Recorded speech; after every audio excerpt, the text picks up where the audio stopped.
Tonight's story is about a special kind of courage. It's about the courage to tell the truth, even when it's the hardest thing in the world to do.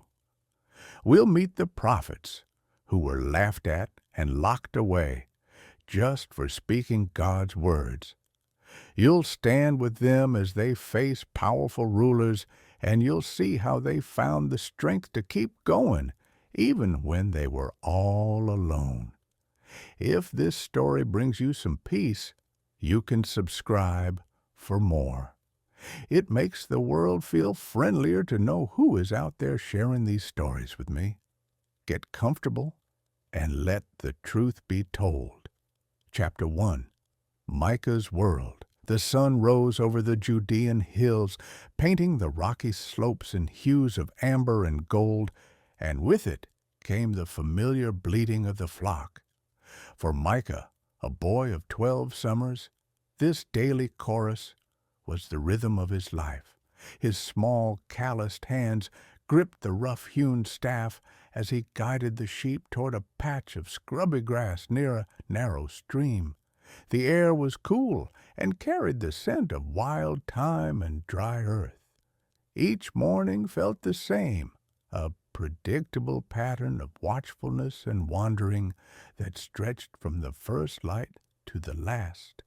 Yet, within the heart of the young shepherd, a restless yearning stirred, a deep-seated desire for something more than the endless circling of the hillsides with his woolly charges.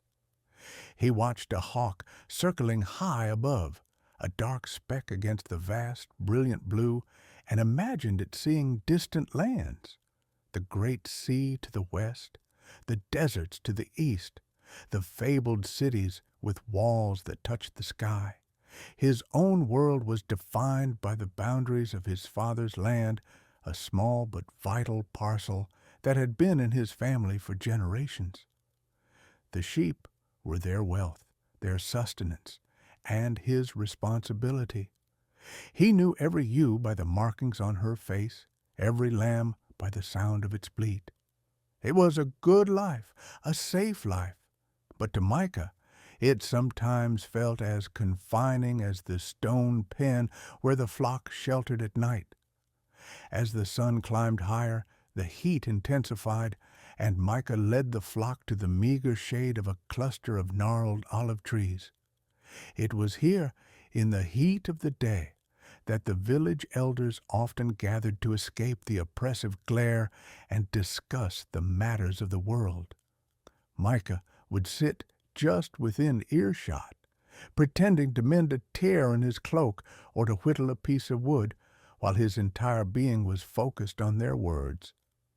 They spoke in low, serious tones of kings in Samaria and Jerusalem, of shifting alliances and the ever-present threat of powerful empires from the east and the south. But the stories that truly captured Micah's imagination were not of kings and armies, but of the prophets. The elders spoke of men who walked alone, men who heard the very voice of the Lord. They were not princes or warriors, yet they stood before kings and delivered messages that could topple thrones. They performed wonders and called down fire from heaven. They were hated, hunted, and sometimes killed for their unwavering words. Micah's mind would reel at the thought of such a life of immense purpose and terrifying danger. He tried to picture the face of a man who could look a furious monarch in the eye and declare a word of judgment from God Almighty. What kind of courage would that require? What kind of faith? The afternoon shadows began to lengthen, stretching like dark fingers across the valley. The sheep, content and full, began to amble back toward the familiar path home. Micah followed, his staff tapping a soft rhythm on the stony ground. His body was tired from the day's walk, but his spirit was alight with the echoes of the elders' tales. He looked out at the darkening horizon, where the first stars were beginning to pierce the violet sky. Out there, beyond his quiet hills, men of God were shaping the destiny of nations. And as he guided his flock safely into the fold, the young shepherd's heart beat with a quiet, burgeoning hope that one day his own small life might brush against the edges of such a grand and fearsome story. Chapter 2. The Elder's Tale. The evening fire snapped and crackled, a defiant island of light and warmth against the encroaching chill of the desert night. Micah sat cross-legged on the hard-packed earth, his gaze fixed on the weathered face of old Ezra, the village elder whose words carried the weight of years and memory. The other shepherds and farmers formed a silent circle around the flames, their faces etched with a mixture of reverence and apprehension. This was no ordinary gathering. It was a night for stories of the prophets, tales that carried the scent of ozone and the rumble of distant thunder.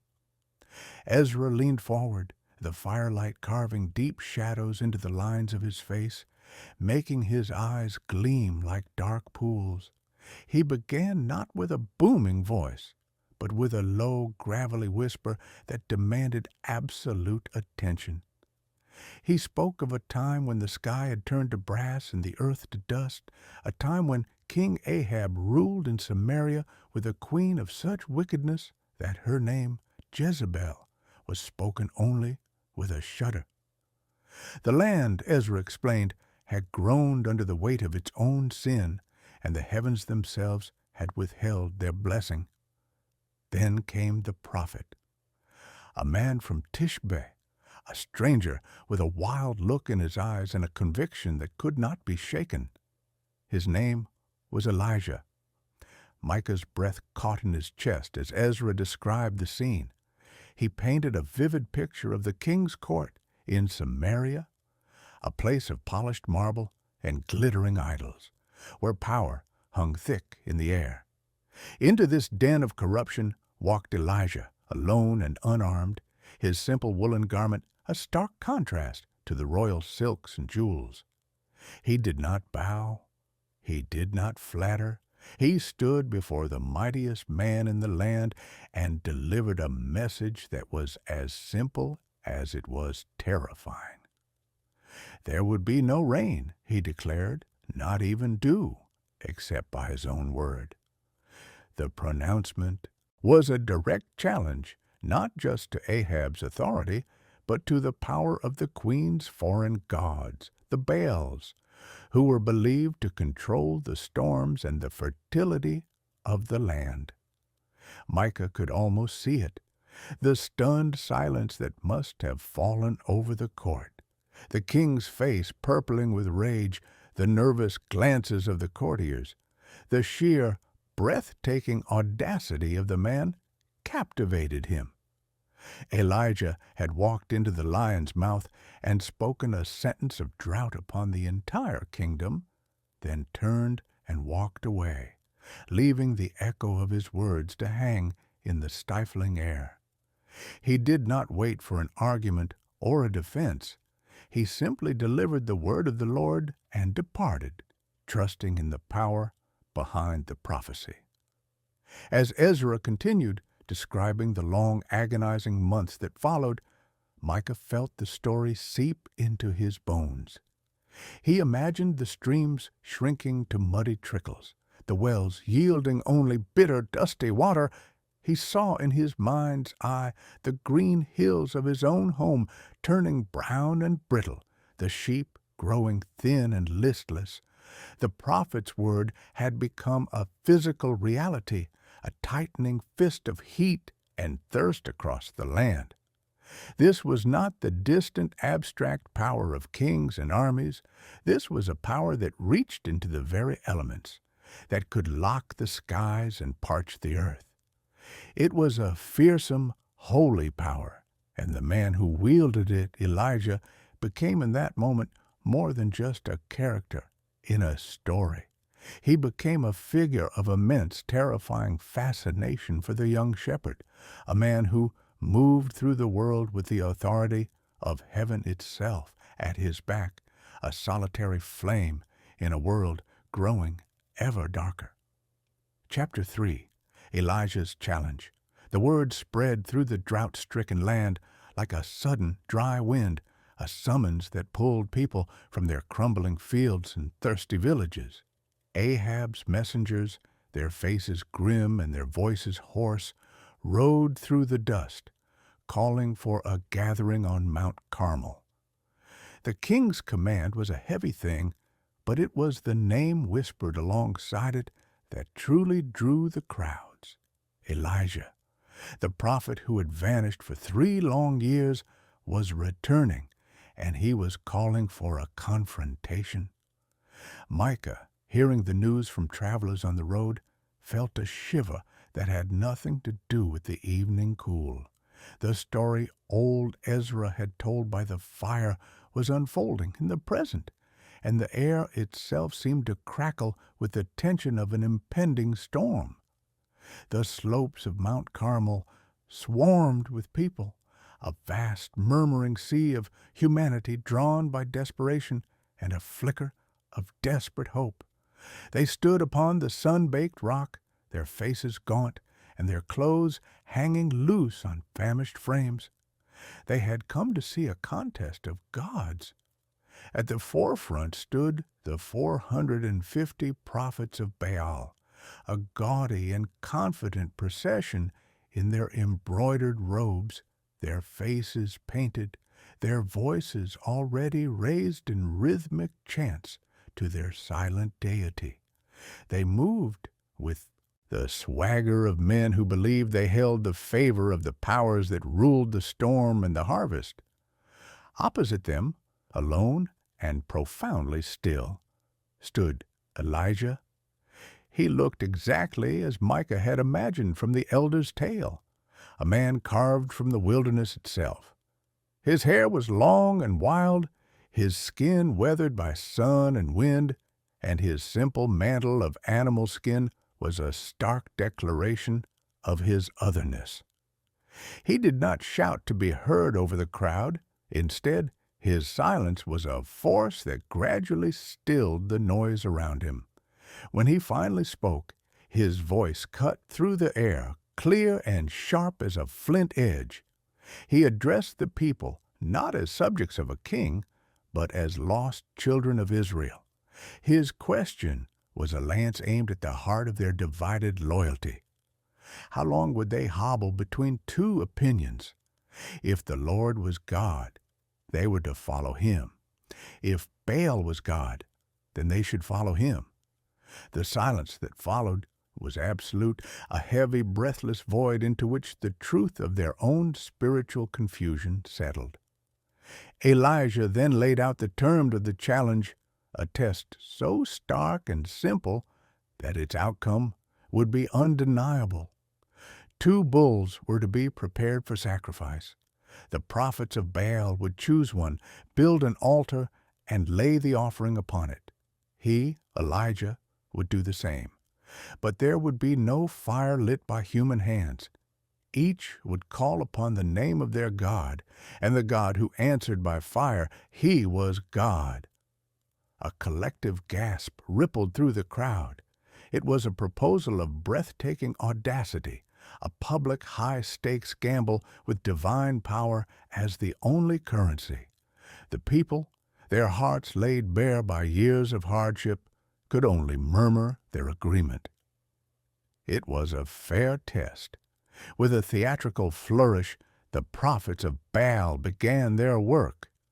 They chose their bull, prepared it with practiced ceremony, and built their altar with stones gathered from the mountainside.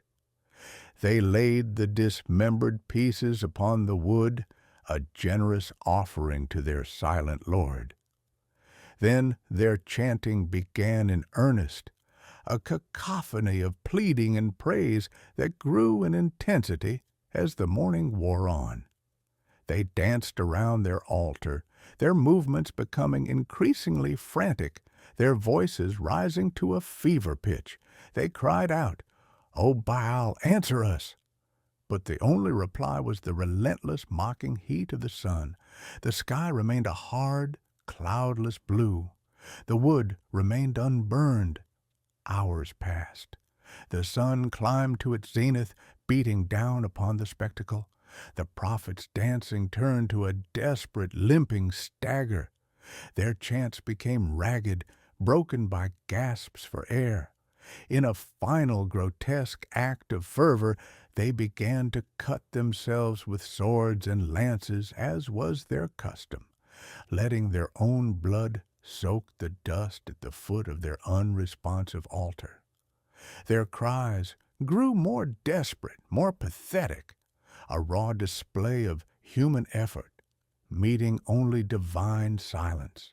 The spectacle continued from noon until the time of the evening sacrifice, a long, drawn-out theater of futility.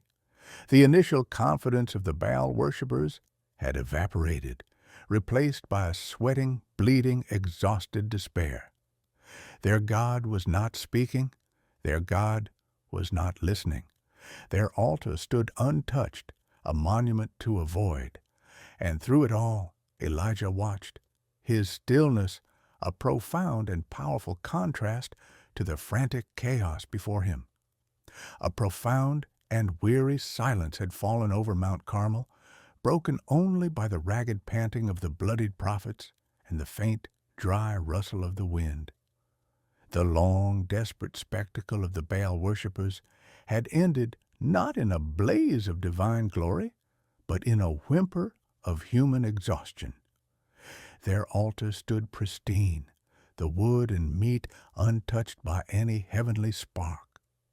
The crowd, which had watched the day-long frenzy with a mixture of hope and morbid fascination, now stood in a state of stunned disillusionment. It was into this heavy quiet that Elijah finally moved. He did not stride with triumph, but with a deliberate, solemn purpose that commanded every eye. He approached the people, his voice calm, yet carrying across the slopes. He instructed them to come closer, to witness what was to come with absolute clarity. Then he turned to the ruined altar of the Lord, a pile of neglected stones that stood as a testament to Israel's forgotten faith. With his own hands, he began to repair it, choosing 12 stones, one for each tribe of the sons of Jacob. Each heavy stone he set in place was a silent rebuke to their division, a physical symbol of a covenant they had abandoned. The act was slow, methodical, and deeply symbolic, a rebuilding of what had been broken long before the drought began. Around the rebuilt altar, he dug a trench deep enough to hold a significant measure of water. Then came the most perplexing command. He ordered that the sacrifice, the wood, and even the stones of the altar itself be drenched with water. In the midst of a years-long drought, this was an unimaginable extravagance. Servants brought jar after jar, pouring the precious liquid over the offering until it was sodden, until the water ran down and filled the trench around the base. The act defied all logic, turning a potential fire into a guaranteed impossibility. It removed any lingering doubt, any whispered suggestion of hidden embers or trickery. What was about to happen could only be the work of a power beyond the mountain, beyond the sky. As the time for the evening sacrifice arrived, Elijah stepped forward. The world seemed to hold its breath. He lifted his hands and his face to the heavens, and his prayer was not a frantic scream, but a simple, powerful petition. He called upon the God of Abraham, Isaac, and Israel, asking that the people might know that day that the Lord was God and that Elijah was his servant, acting at his command. He asked for the turning of their hearts back to the truth. The answer was instantaneous and terrifying. A bolt of fire, white hot and roaring, streaked down from the clear sky.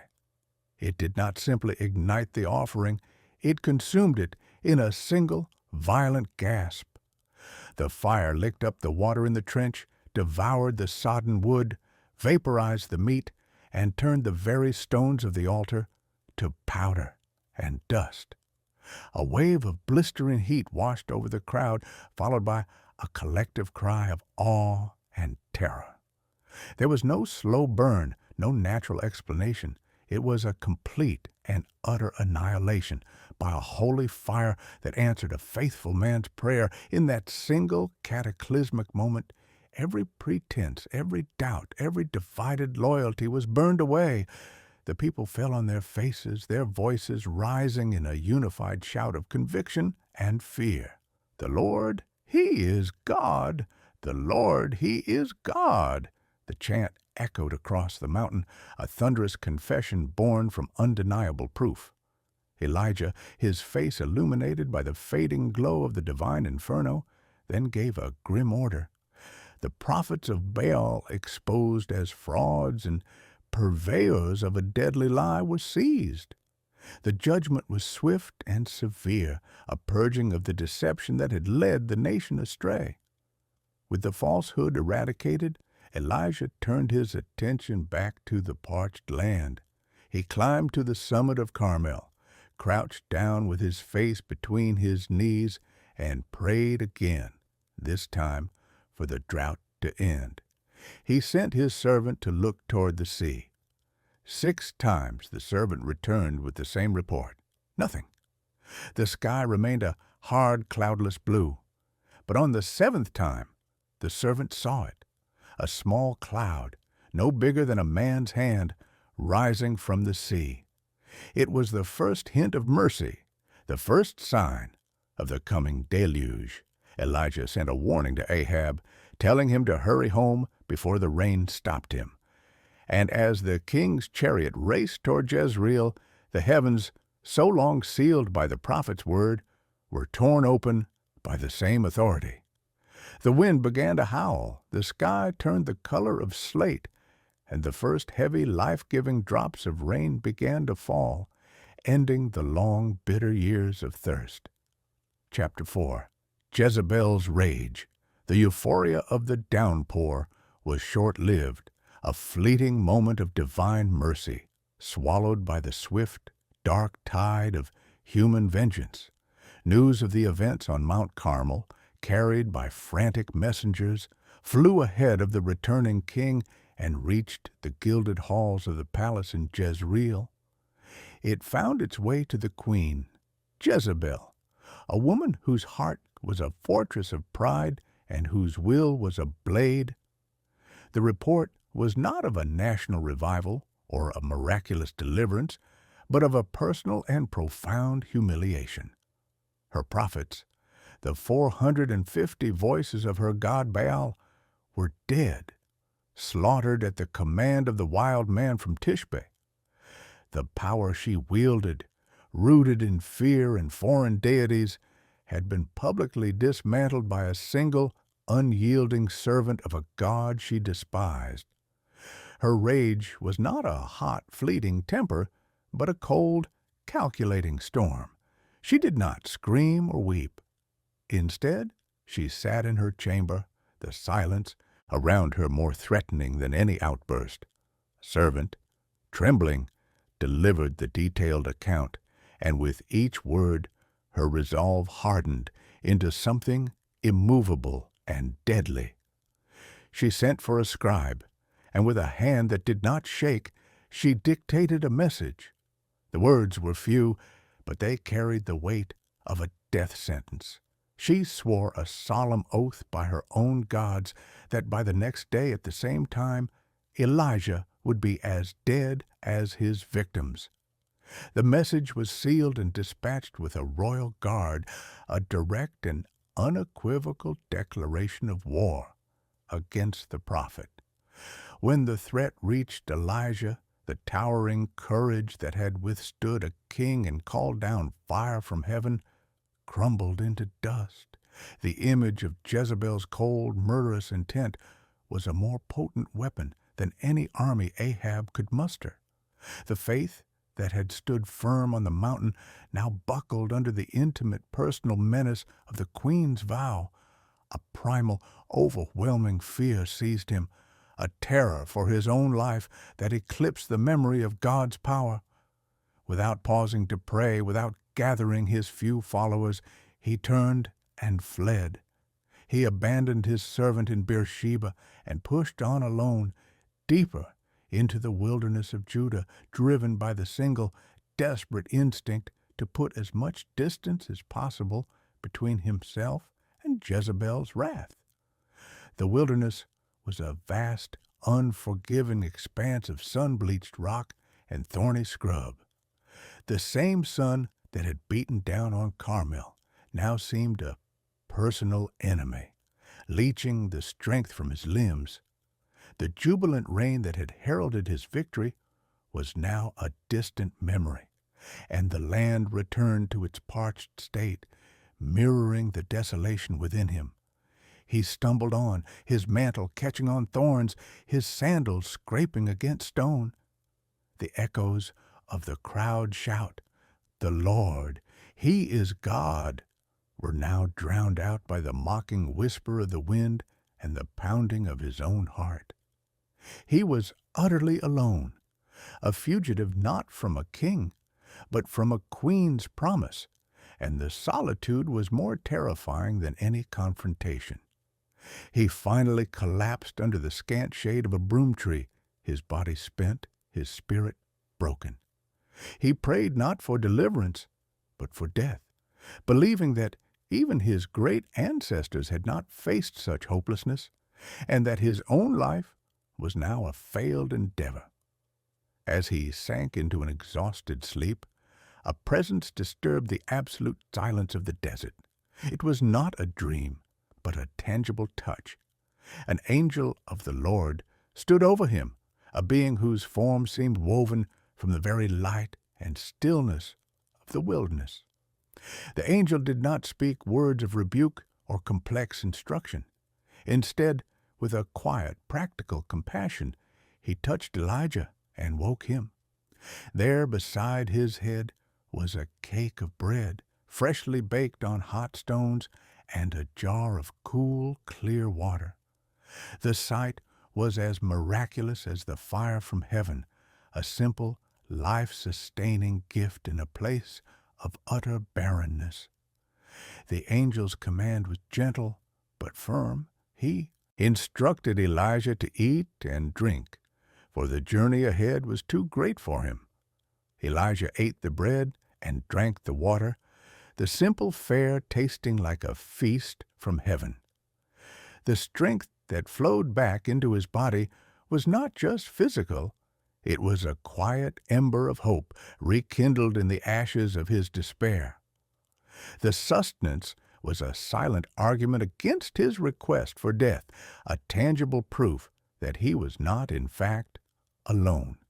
He lay down again, the fear still a cold stone in his gut, but now accompanied by the faint, stubborn warmth of a grace he had not earned and did not expect.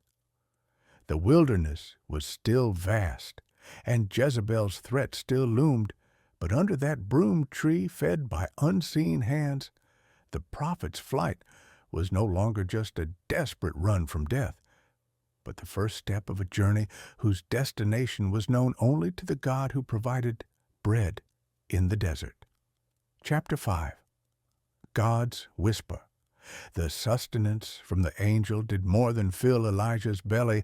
It fueled a grim and determined pilgrimage. For 40 days and 40 nights he walked, a solitary figure moving through a landscape of stone and sky. The terror that had driven him from Jezreel had hardened into a dull, weary ache, a constant companion on the long road south. He ate and drank only what was provided at divine intervals, his body sustained by a power that seemed indifferent to the desolation of his soul. The triumphant prophet of Carmel was gone, replaced by a hollow man, haunted by the echoes of a crowd's praise and the searing memory of a queen's oath. His journey was not toward something, but away from everything, a retreat into the very heart of emptiness. His destination, when he finally reached it, was not a place of comfort, but of profound significance. He arrived at Horeb, the mountain of God. This was the place where Moses had stood before the burning bush, where the law had been given amid thunder and smoke. The very rocks seemed to whisper of holy encounters, of covenants forged in fire. Elijah found a cave and crawled into its dark, cool mouth, seeking shelter not just from the sun but from the world. He was a man returning to the source, not in triumph, but in brokenness. He sat in the deep silence of the cavern, the weight of his isolation pressing in on him, and waited. He did not know what he was waiting for, only that he had nowhere else to go. Then the word of the Lord came to him, not as a visible presence, but as a question that pierced the silence of the cave. It asked him what he was doing there. The question unlocked the floodgates of Elijah's pent-up despair. He poured out his grief, his voice echoing faintly against the stone walls. He spoke of his fierce zeal for the Lord God of hosts, a zeal that now felt futile. He recounted how the people of Israel had forsaken the covenant, torn down the altars, and killed the prophets. He alone was left, and now they sought his life too.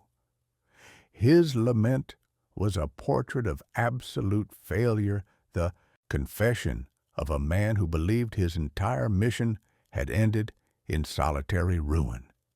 The response was not an answer, but an invitation.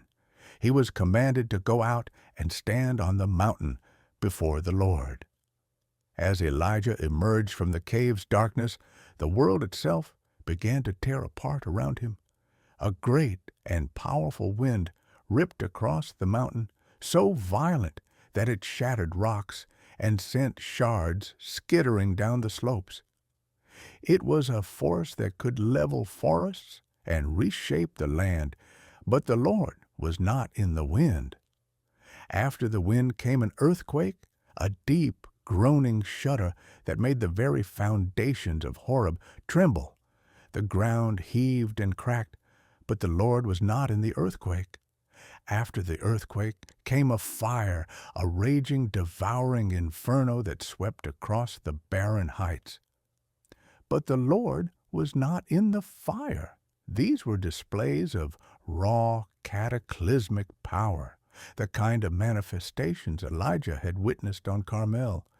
They were the language of judgment and majesty he understood. But after the fire, there came something entirely different, a gentle whisper, a sound of sheer silence so profound it seemed to swallow the echoes of the storm. It was not a voice of thunder, but a quiet hush that calmed the shattered air and stilled the trembling earth. And in that whisper, Elijah found the presence he had been seeking. He pulled his mantle over his face, a gesture of awe and humility, and stepped out to stand at the mouth of the cave. The God of the whirlwind and the earthquake was here in the quiet. The same question was asked again, and Elijah gave the same broken-hearted answer, his words now spoken into a profound and listening stillness. But this time, the response was not a validation of his despair, but a redirection of his mission.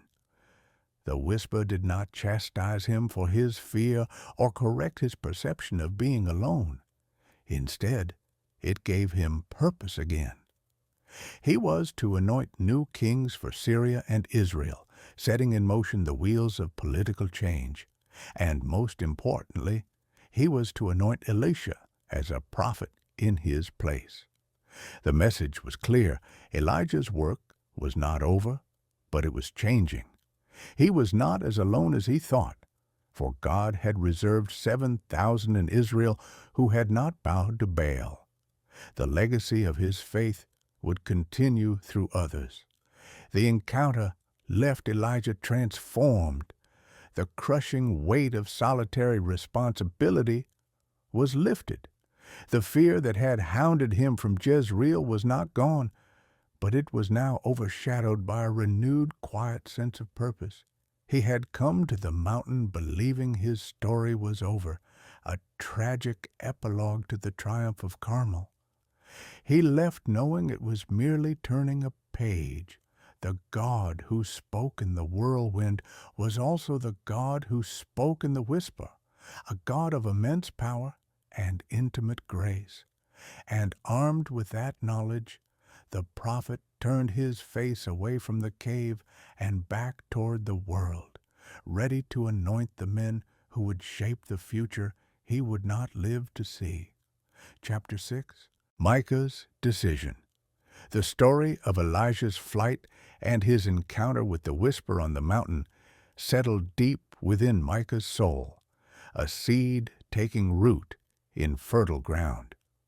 The shepherd boy had followed the prophet's journey from the fiery triumph on Carmel to the depths of despair in the wilderness, and finally to that quiet, transformative moment on Horeb.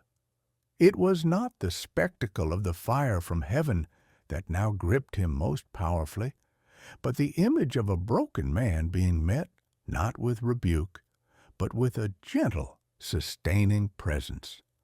That single detail, the God of all creation choosing to speak in a whisper, shifted something fundamental in Micah's understanding. Prophecy was not merely about confronting kings and calling down judgment. It was about listening, even when all you could hear was the sound of your own frightened heart. For days after hearing the conclusion of the tale, Micah moved through his duties in a kind of trance. The familiar bleating of the sheep, the feel of the rough wool beneath his hands, the endless sweep of the hills under the vast sky, all of it felt different, charged with a new significance. He found himself pausing in his tracks, staring at the horizon, not with a longing for adventure, but with a quiet, insistent question. If God could use a man like Elijah, a man subject to the same fears and failures as anyone else, then who was to say what purpose a simple shepherd boy might hold? The stories were no longer just thrilling tales of the past. They were a challenge, a quiet call to a life of greater meaning that seemed to be whispering his own name on the wind. The decision did not arrive in a sudden, dramatic flash, but grew steadily, like the dawn slowly illuminating the eastern hills. It began as a restless feeling in his chest during the long, silent hours with the flock. It took shape as he watched the village elders and wondered if they, too, had once heard a whisper that set them on their path. One evening, as the stars began to prick the velvet darkness, he slipped away from his family's simple dwelling and climbed a small rise overlooking the sleeping village. The air was cool and still. He knelt on the hard, dry earth, his hands clasped so tightly his knuckles turned white. He had no grand words, no eloquent prayer. His plea was a raw, simple thing, sent into the vast silence. He asked for courage, not the kind that faced down armies, but the kind that could take the next step into the unknown. He asked for ears to hear the whisper, and for a heart willing to follow where it led. The answer did not come as an audible voice, but as a profound sense of peace that washed over him, a quiet assurance that settled the restless churning in his spirit. It was a feeling of being heard, of being seen in his smallness and his yearning. When he rose to his feet, the world looked the same, but he was different. The path forward was suddenly clear. He would go to Jerusalem. He would see the great temple, walk the streets where prophets had walked, and learn everything he could. He would seek out the teachers of the law and listen for the echoes of God's voice in the holy city. The next morning, he went to his parents, his heart pounding against his ribs. He spoke with a calm conviction that surprised even himself, telling them of his desire, his prayer, and his newfound purpose. He saw the concern in his mother's eyes, the practical worry in his father's frown. A journey to Jerusalem was not a small thing. It was long, costly, and carried its own dangers. But they also saw the change in their son. The dreamy restlessness was gone, replaced by a focused intensity they had never seen before. After a long discussion that stretched through the morning, his father finally nodded, a slow, deliberate gesture of acceptance. They would go up to Jerusalem for the upcoming feast. It was a practical reason that masked a divine opportunity. Preparations began immediately. The best of the flock were selected for sale or for sacrifice at the temple. Traveling packs were filled with dried figs, olives, and hard bread. Water skins were checked for leaks. A palpable sense of anticipation filled their small home, a mixture of excitement and nervousness. Micah watched it all, his own emotions a tangled knot of exhilaration and fear. He was leaving the only world he had ever known, the safe, predictable rhythm of the hills, for the sprawling, tumultuous city of kings and prophets. He was following a whisper into the great unfolding story of his people. And as he helped his father secure the final strap on a laden donkey, he felt not like a boy chasing a dream, but like a pilgrim answering a call. Chapter 7. The Road to Jerusalem. The road to Jerusalem was a river of dust and humanity flowing eastward through the sun-baked hills of Judea. For Micah, who had known only the solitary tracks of a shepherd, the sheer number of people was overwhelming. His family's small caravan, his father leading their donkey, his mother adjusting her headscarf against the glare, and Micah himself walking with a staff that felt suddenly inadequate, was just one droplet in a vast stream of pilgrims. They moved in a cacophony of bleating lambs, creaking carts, and the low murmur of countless voices raised in psalms of ascent. The air was thick with the smells of sweat, animal dung, and the sweet, dusty scent of crushed herbs underfoot. This was not the quiet adventure he had imagined from his hillside. This was the noisy, messy, vibrant reality of faith in motion. As they walked, the landscape began to change. The sparse, rugged pastures of his home gave way to terraced vineyards and gnarled olive groves, signs of a more settled and populous land. They passed through small villages where children ran to the roadside to watch the procession, their eyes wide with curiosity. Micah watched everything, his own eyes trying to drink in every detail. He saw merchants with laden donkeys heading in the opposite direction, their faces closed and wary. He saw Roman soldiers on patrol, their armor glinting in the harsh light, a silent reminder of a power that lay over the land like a heavy blanket. The world was so much bigger and more complicated than he had ever realized. They fell into step with other groups of travelers, families from distant villages, all drawn toward the same holy center.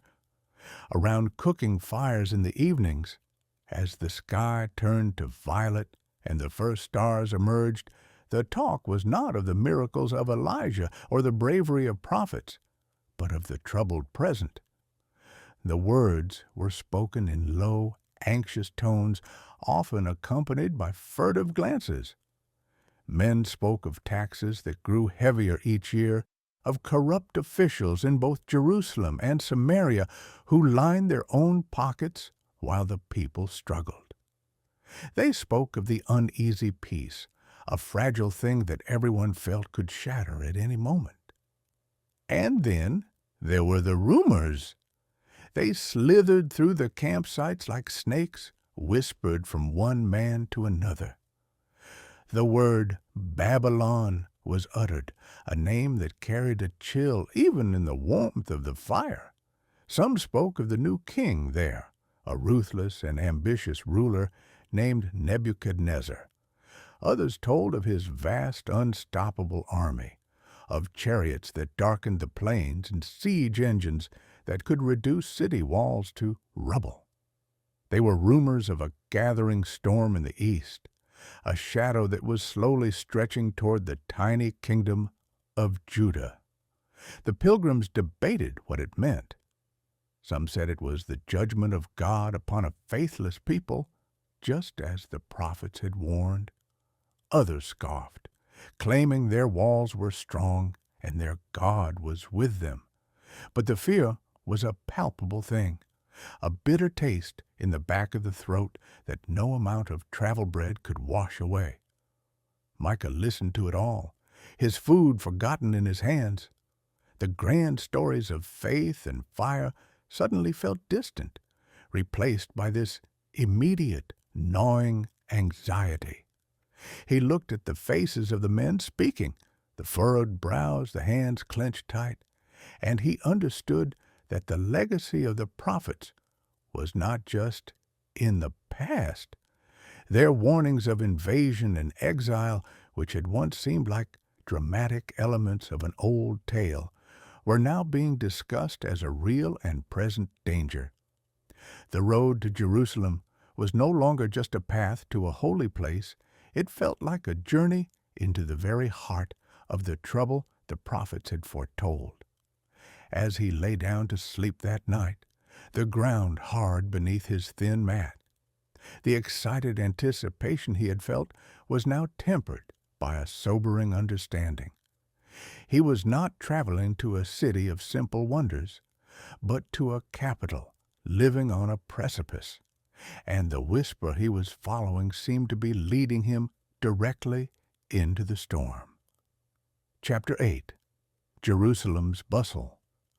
The city rose from the horizon, not as a gentle vision, but as a shock of white stone and impossible scale, a fortress of humanity carved into the very bones of the Judean hills. After days of dusty travel, the first sight of Jerusalem stole the breath from Micah's lungs. The walls were a sheer, daunting curtain of masonry, taller than any structure he could have conceived in his shepherd's imagination, punctuated by massive gates where the river of pilgrims condensed into a frantic, shouting tide. The air, once filled with the dry scent of the road, was now a thick stew of smells, the tang of animal sacrifice from the Temple Mount, the aroma of baking bread and spiced meats from 1,000 cook fires, the pungent odor of crowded humanity, and the underlying acrid scent of hot stone and dust. Passing through the towering shadow of the gate was like entering another world. The noise was a physical force, a roaring chaos of commerce and devotion. Merchants bellowed prices for sacrificial doves and lambs, their voices competing with the clang of coppersmiths' hammers.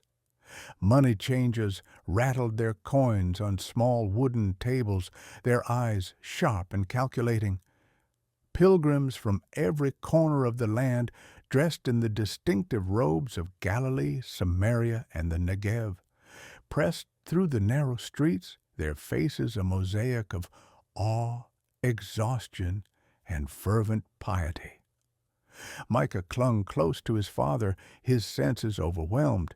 He had dreamed of grandeur, but this was a tumultuous, vibrant and slightly terrifying organism, a city that pulsed with a frantic, desperate energy. His eyes were drawn irresistibly upward, past the crowded rooftops and fluttering lines of washing, to the crown of the city. There, dominating the skyline, stood the temple of the Lord. The sun struck its gilded roofs and marble pillars with a blinding fire, a sight so magnificent it seemed to belong more to the realm of the divine than the earthly. Even from a distance Micah could see the plume of smoke from the great altar rising straight into the still air. A constant silent prayer offered to heaven, the sight filled him with a profound and wordless reverence. This was the dwelling place of the God of Elijah, the center of all the stories, the heart of his people. For a long moment he simply stood, lost in the awe of it, the clamor of the street fading to a distant hum. But the holy silence he felt was broken by another sound, one that cut through the commercial din with a stark and jarring clarity. It was a man's voice, raw with emotion, rising from a small square where a few streets converged. Drawn by the intensity of the sound, Micah tugged at his father's sleeve, and they moved closer, merging with the fringes of a crowd that had gathered around a solitary figure. The man was not old, but his face was etched with a deep, sorrowful urgency. His clothes were simple, almost shabby, a stark contrast to the fine linens of the priests and the wealthy merchants who passed by with dismissive glances. He stood on the low steps of a public building, his body tense, his hands clenched at his sides. This, Micah realized, with a jolt that ran through his entire being, was a prophet. Not a character from an elder's tale, but a living, breathing man, standing in the heart of the city and speaking with the same fearful authority as Elijah must have possessed. The people in the crowd listened with a mixture of reactions. Some faces were pale and stricken, their eyes wide with a dawning horror as they absorbed the man's words. Others wore expressions of cynical amusement, nudging their neighbors and smirking. A few scowled, their features hardening into masks of anger and contempt. The prophet's message was not one of comfort or celebration for the feast days. It was a lament, a warning, a cry of impending doom that stood in brutal opposition to the city's festive bustle. He spoke of a foe from the north, of a hammer that would shatter the nation, and he named the city's sins with the precision of a surgeon wielding a blade. Micah, pressed in on all sides by the smell of unwashed bodies and the heat of the day, felt a cold knot tighten in his stomach. The whispered rumors on the road, the elders' anxious talk, it had all led here, to this moment, to this man.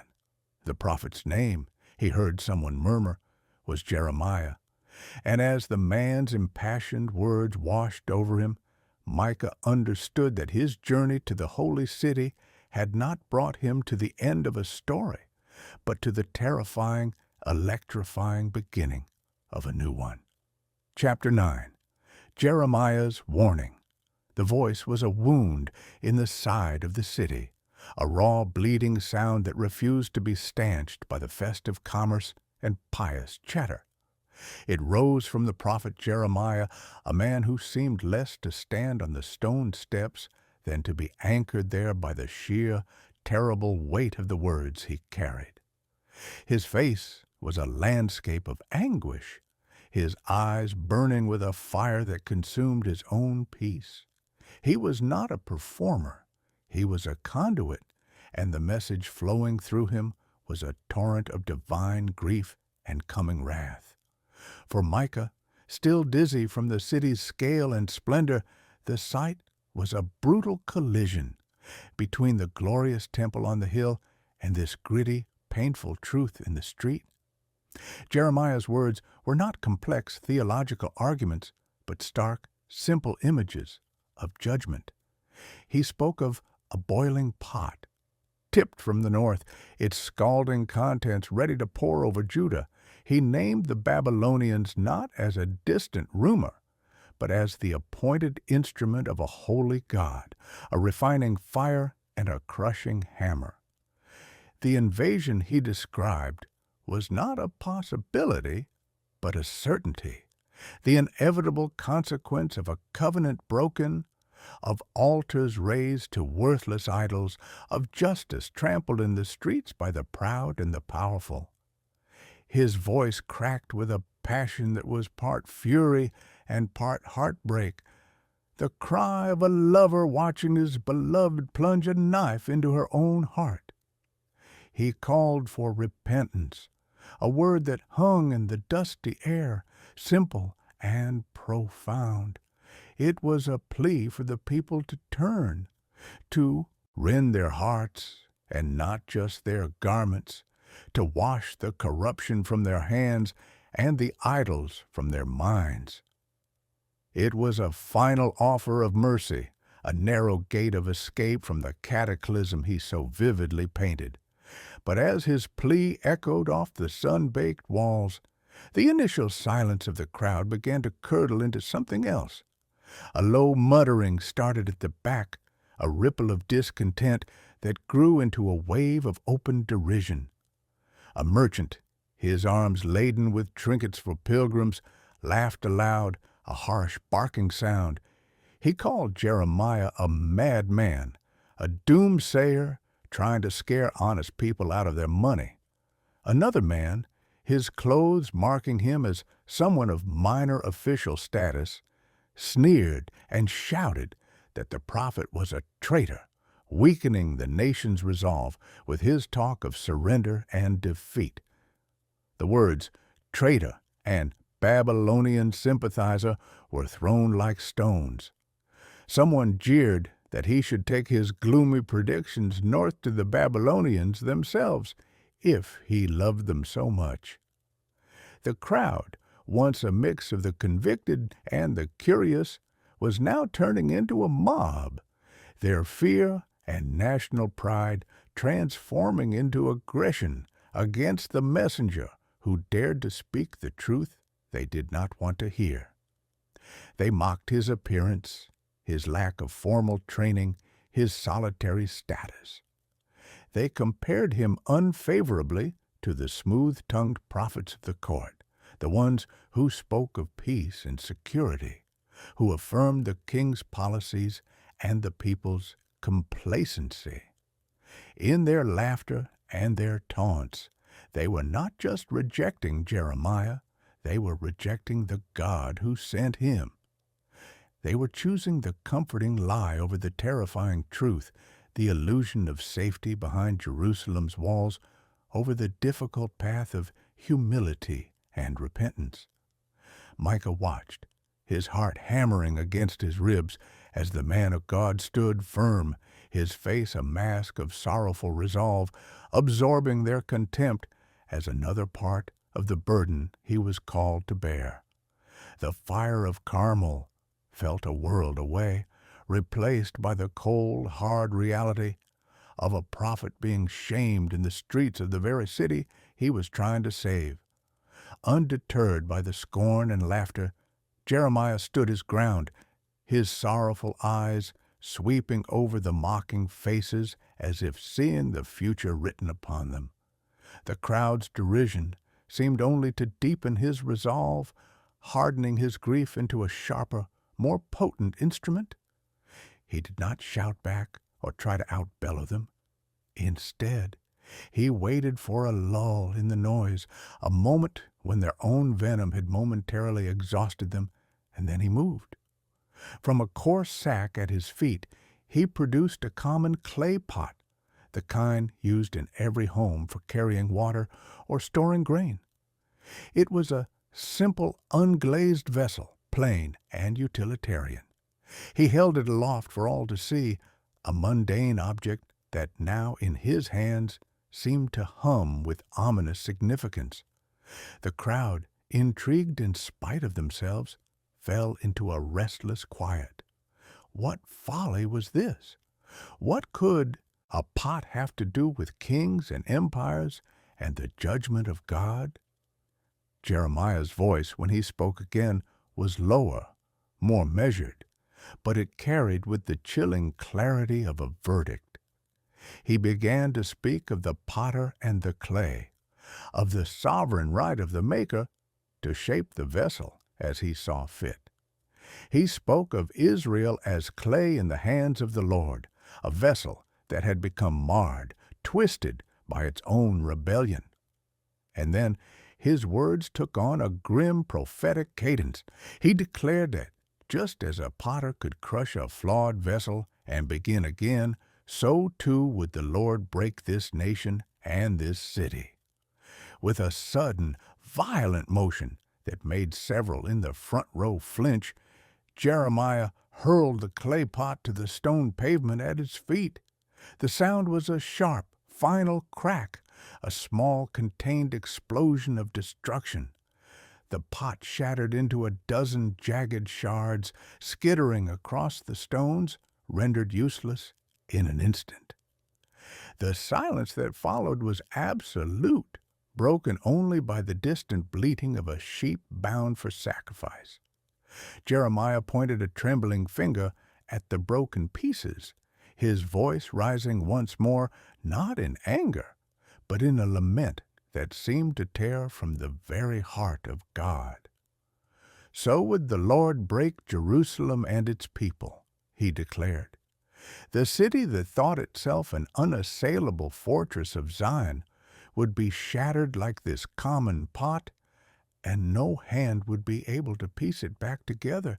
The object lesson, so simple and so devastating, cut through the last vestiges of mockery. The laughter died in their throats. The reality of the prophecy was no longer an abstract concept of armies and sieges. It was the tangible, irreversible finality of that shattered pottery at their feet. Some in the crowd turned away, their faces pale, unable to bear the sight. Others stared, mesmerized by the broken fragments, the truth of the warning finally seeping past their defenses. The festive atmosphere of the city seemed to curdle around them, the bright sun feeling suddenly cold and judgmental. Micah watched it all, a profound sadness settling over him like a heavy cloak. He looked at Jeremiah, standing alone amidst the broken pieces of his illustration, his shoulders slumped not in defeat, but in the exhaustion of carrying a message no one wanted to hear. He was a man utterly isolated, surrounded by his people, yet separated from them by a chasm of truth they refused to cross. Micah's heart ached for him, for the loneliness that must be his constant companion, for the pain of loving a city enough to warn it, even as it spat its hatred back at him. Yet, intertwined with that sadness was a fierce, burgeoning admiration. This was not the dramatic, fire-calling faith of Elijah on Carmel. This was a quieter, more desperate courage. The courage to stand day after day, to speak an unwelcome truth, to be a signpost pointing toward a cliff that everyone else insisted did not exist. It was a faith that persisted without visible miracles, without popular support, fueled only by the certainty of the whisper that had called him. As the crowd began to disperse, some in thoughtful silence, others in muttered anger, Micah remained, his eyes fixed on the prophet. He saw not a madman or a traitor, but a man of unshakable conviction, a solitary beacon in the gathering gloom, and in that moment he understood that true faith was often not about winning, but about remaining faithful, no matter the cost. Chapter 10. Beaten and imprisoned. The shattered pieces of the clay pot still lay scattered on the stones, a silent, grim prophecy gleaming in the harsh afternoon sun. The crowd, once a volatile mix of mockery and morbid curiosity, had mostly dispersed, their bravado replaced by a sullen, uneasy quiet. But the words of Jeremiah had not fallen on entirely deaf ears. They had reached the wrong people, carried on the swift, nervous whispers of those who served in the shadow of power. The religious authorities, the priests whose comfortable existence was built upon the very system Jeremiah declared doomed, could not let such a public challenge go unanswered. The threat was not just to their theology, but to their prestige, their influence, and their carefully maintained peace with the political powers that be. They came not as a mob, but as an official delegation, a grim procession of men in fine linen robes edged with blue, their faces set in masks of outraged orthodoxy. They moved through the streets with a purpose that parted the remaining onlookers like a ship cutting through water. At their head was Pashhur, the chief officer of the temple, a man whose authority was as solid as the temple walls and whose tolerance for dissent was non-existent. His eyes, cold and hard as flint, found Jeremiah, who had not moved from the spot, standing as a silent sentinel over the broken fragments of his message. There was no debate, no theological discussion. The time for words was over. The first blow was a backhanded slap from Pashhur himself, a sharp, stinging crack that snapped Jeremiah's head to the side. It was a signal.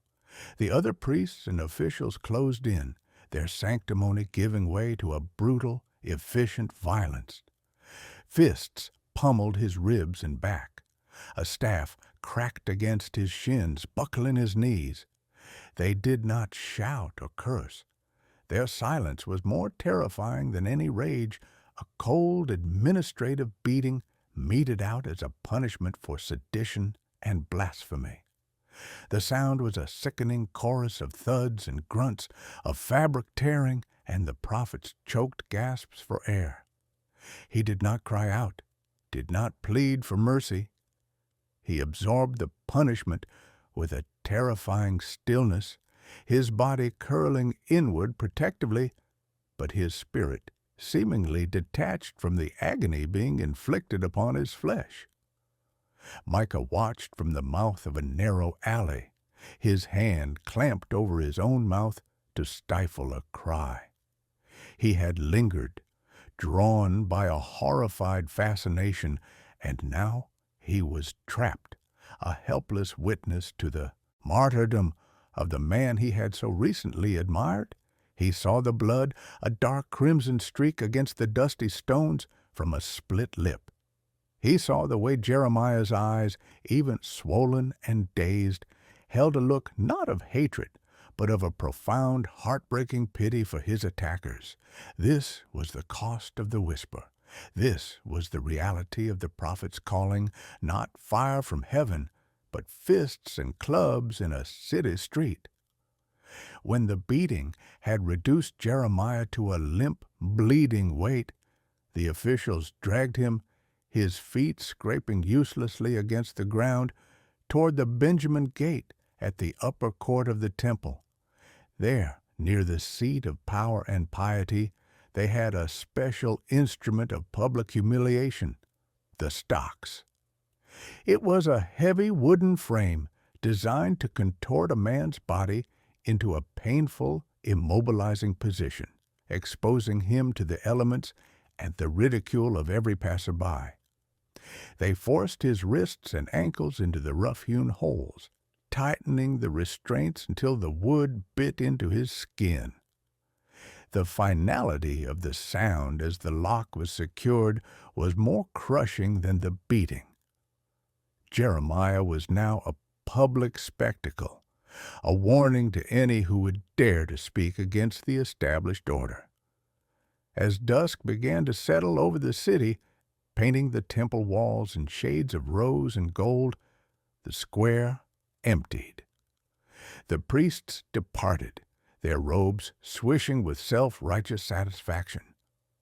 The last of the gawkers drifted away, their curiosity sated. Soon, Jeremiah was left alone in the growing dark, a solitary broken figure in the heart of the city he loved. The cool night air brought no relief, only a deepening chill that seeped into his bruised bones. The sounds of the city, the distant laughter from a feast, the barking of a dog, seemed to mock his isolation and his pain. Micah could not leave. The image of the prophet, broken and abandoned, burned behind his eyes. The admiration he felt was now fused with a fierce, protective anger and a deep, aching compassion. He remembered the angel feeding Elijah in the wilderness, the simple, sustaining grace in a moment of utter despair. A resolve hardened within him. He was just a shepherd boy from the hills, but he could do one small thing. Slipping back through the labyrinthine streets, he found his family's temporary lodgings and, with trembling hands, gathered what he could: a piece of flatbread, a handful of olives, a small skin of water. His mother, seeing the grim determination on his face, did not question him, only pressed a small piece of cheese into his hand. He moved through the shadowed alleys like a ghost, his heart pounding, terrified of being seen. The square was deserted, lit only by the faint light of a rising moon. Jeremiah's head was bowed, his body sagging in the cruel grip of the stocks. Micah approached silently, his footsteps mere whispers on the stone. He did not speak, afraid that his voice would break or draw attention. He simply reached out and gently pressed the small bundle of food and the water skin into the prophet's limp, cold hand.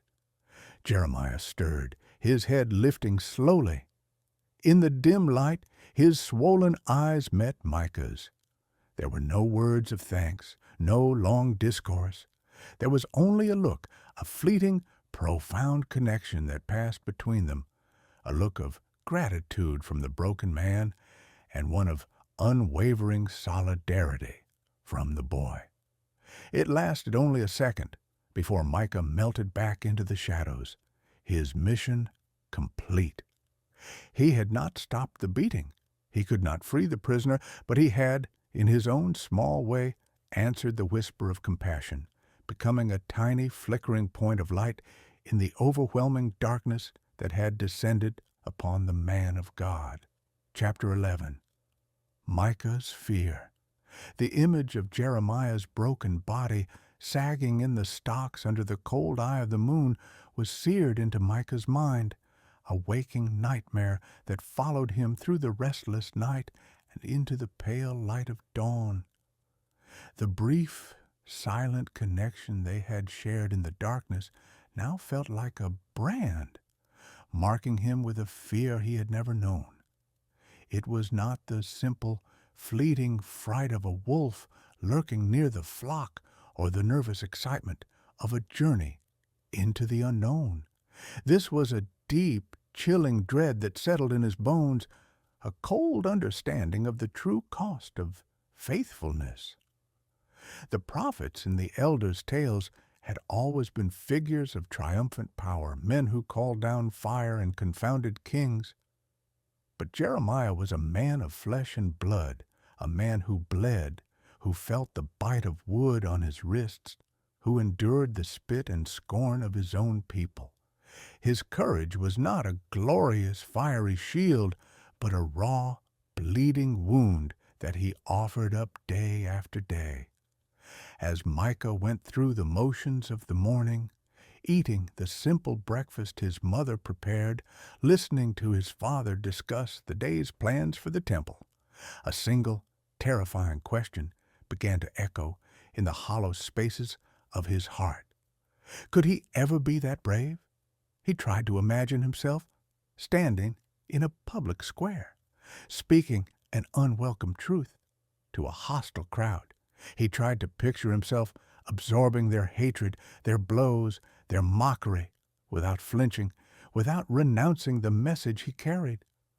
The mere thought made his palms sweat and his stomach clench into a tight, nauseated knot.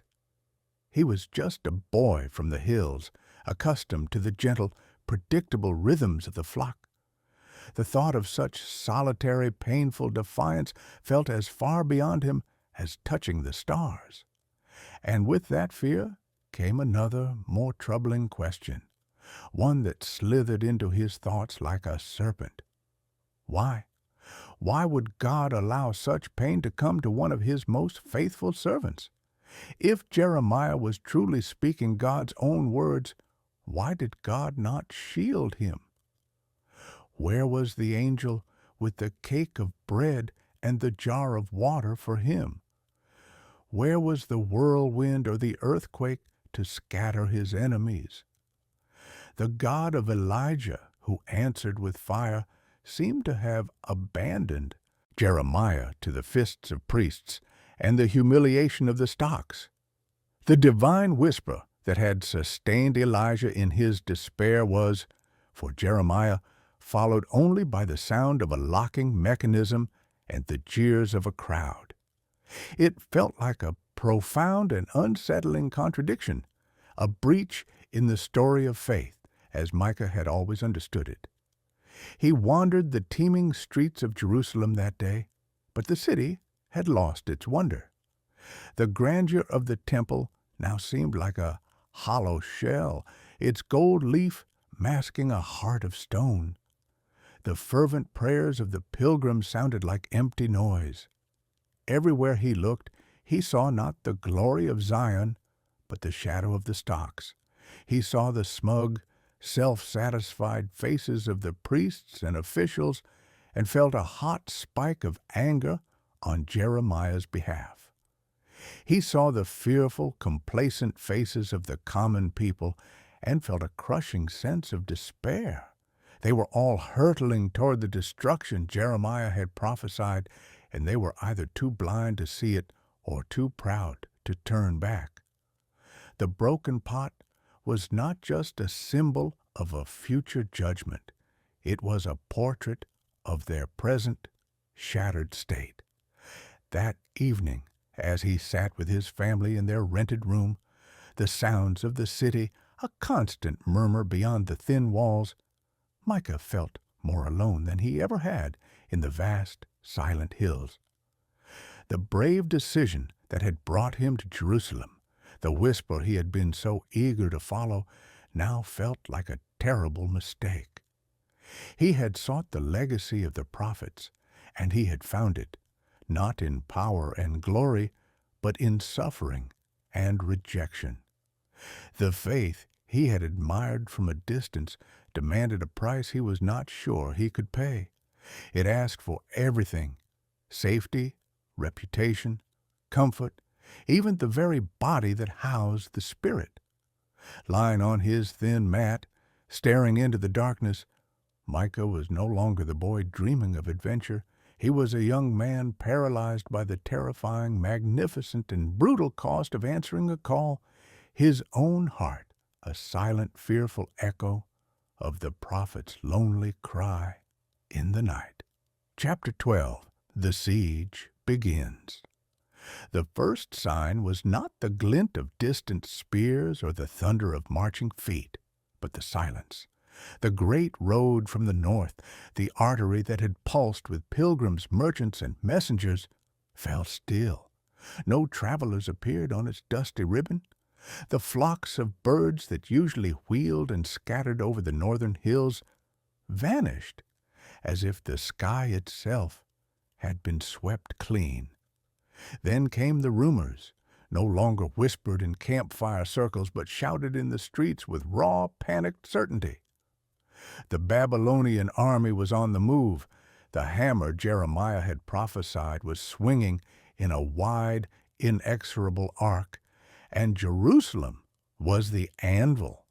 Fear, a palpable, suffocating entity, flowed through the city gates before the first enemy scout ever crested the horizon.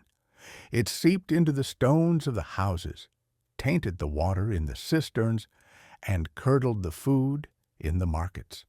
The festive atmosphere of the holy city evaporated, replaced by a frantic, desperate energy. The confident boasts about the strength of Zion's walls now sounded hollow, childish prayers against the coming storm. Micah watched as his father and the other men from their lodging hurried to the walls, their faces grim, returning with reports that grew more dire with each passing hour. The Babylonians were not just coming, they were here. A vast, dark stain of men and machines spread across the northern approaches, methodical and silent, a living noose tightening around the city's throat. The gates, symbols of welcome and commerce, slammed shut with a finality that echoed in every heart. The great beams of iron-banded wood were driven home, locking the city in with its own terror. From the walls, Micah could see the enemy camp taking shape, a city of tents and siege works that seemed to grow from the earth itself. The gleam of countless campfires at night outnumbered the stars, and by day the sun flashed on a forest of raised spears and the polished bronze of helmets. The sheer scale of the force was beyond comprehension, a display of power that made the mightiest king of Israel seem like a petty chieftain. This was the boiling pot, tipped from the north, and its scalding shadow now fell across every street and alley. Inside the walls, order dissolved into a chaos of survival. The price of a handful of barley skyrocketed, then became meaningless as merchants shuttered their stalls, hoarding their goods for their own families. The public squares, once filled with prophets and pilgrims, were now choked with terrified families clutching meager bundles of their possessions. The sound of wailing women and crying children became the city's new anthem, a dissonant counterpoint to the grim, quiet efficiency of the Babylonian engineers who began building their ramps and positioning their battering rams. The warnings of Jeremiah, once mocked and beaten in this very place, now hung in the air, a ghostly, unspoken, "I told you so," that was more devastating than any curse. Micah's family, along with dozens of others, sought shelter in the basement level of a larger house, a cramped, dark space that smelled of damp earth and fear. The world had shrunk from the wide, sunlit hills of his childhood to this suffocating cellar. The scarce food they had brought was rationed with desperate care, each mouthful a painful reminder of the bounty they had taken for granted. The sound of distant impacts, the first testing blows of the siege engines against the mighty walls, vibrated through the stone beneath them, a deep, rhythmic pounding that was the heartbeat of their impending doom. In the flickering light of a single oil lamp, Micah looked at the faces of his parents, etched with a weariness he had never seen before, and he understood with a cold, adult certainty that the adventure was over. The stories were finished. They were living inside the prophecy now, trapped in the final, terrifying chapter that Jeremiah had written with his own blood and tears, waiting for the walls to crack and the world to end. Chapter 13. The city falls. The end did not come with a single cataclysmic crash, but with a slow, grinding inevitability that wore down the spirit long before the stones finally gave way.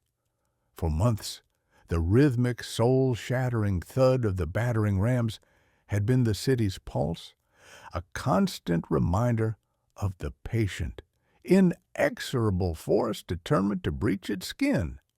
Then came the starvation, a more insidious enemy that crept through the streets, hollowing out cheeks and extinguishing the light in children's eyes. The proud city of David was reduced to a skeletal husk, its people gaunt ghosts shuffling through ruins of their own making, the air thick with the stench of death and despair. The final, brutal assault, when it came, was almost an afterthought, the last merciful blow to a body already broken. The sound that finally broke the long siege was a splintering roar that dwarfed all that had come before, a sound of mountains being torn asunder. It was the sound of the great wall near the corner gate surrendering, its stones vomiting inward in a cloud of dust and screaming masonry.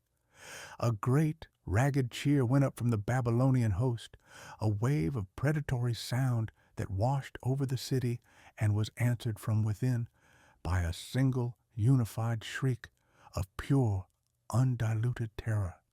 The breach was open. The end had arrived. What followed was not a battle, but a slaughter.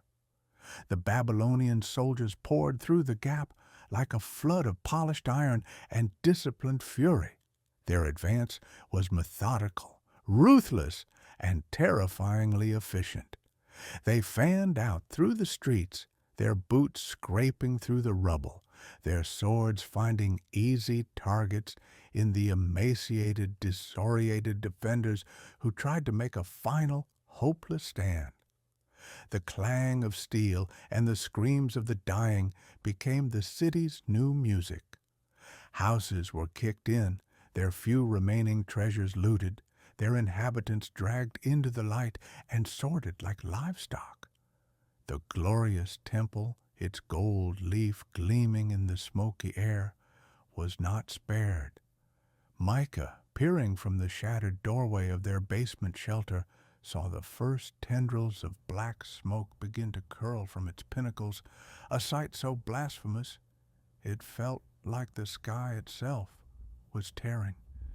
The Babylonian commanders, cool and pragmatic amidst the chaos, began the grim work of processing the spoils of war. The strong, the skilled, the young, anyone with potential value, were roughly separated from the old and the infirm. Chains, cold and heavy, were clamped around wrists and ankles, the iron biting into flesh with a finality more profound than any prison sentence. A great, mournful line of captives began to form, a river of humanity being funneled toward the broken gates and the long, dusty road that led to exile in Babylon. Micah watched his parents being pulled into that line, their faces blank. With a shock too deep for tears, he tried to reach for them, but a soldier's arm, hard as oak, barred his way, shoving him back into the crowd of those deemed temporarily useful for cleanup or too insignificant to bother with. And then, through the smoke and the terror, he saw him, Jeremiah. The prophet was not being herded with the other captives. He stood apart, near the ruined gate, under the watchful but not unkind eye of a Babylonian captain. Micah remembered the rumors that had circulated even during the siege, that the Babylonian king, Nebuchadnezzar, had given specific orders regarding the mad prophet of Jerusalem. He was to be spared, looked after, treated with respect. The prophecy that had earned him beatings and imprisonment from his own people had now become his salvation from the conquering enemy. But there was no triumph in Jeremiah's face, no vindication. As he watched the city burn, watched the line of his people shuffling toward captivity, his body seemed to fold in on itself with a grief so immense it was a physical presence. He was not a spectator to the fulfillment of his own words. He was a mourner at the funeral of everything he loved. His prophecy had been a warning born of love, a desperate attempt to avert this very scene. Its fulfillment was his deepest sorrow. He stood as a living monument to the city's fall, a man spared by the very destruction he had foretold, his freedom the most bitter captivity of all. Micah understood in that moment that the true weight of the prophetic calling was not in being right, but in carrying the devastating cost of being right, in loving a people even as you pronounced their doom, your heart shattering in perfect harmony with the city walls. Chapter 14. Stories of Exile.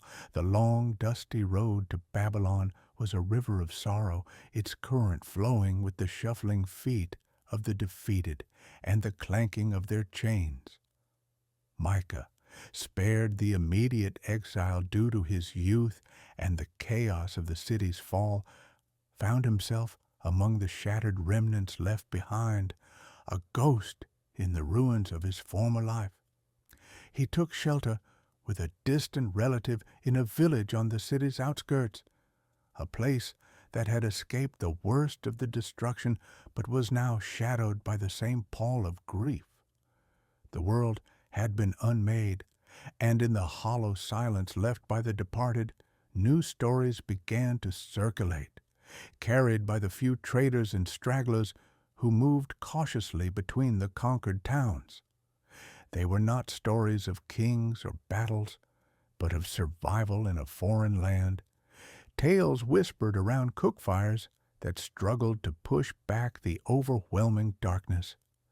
It was from a caravan guard, a grizzled Judean who had been taken in the first wave of captives and had somehow earned a measure of trust from his captors, that Micah first heard the name. The man spoke of Babylon not as a place of punishment, but as a vast, bewildering empire of towering ziggurats and bustling streets, a world of impossible scale and alien gods. And in the heart of that world, he said, were young men from Judah, chosen for their intellect and noble bearing, who were being groomed for service in the king's own court. They were being taught the language and the literature of the Chaldeans, their minds being reshaped to fit a Babylonian mold.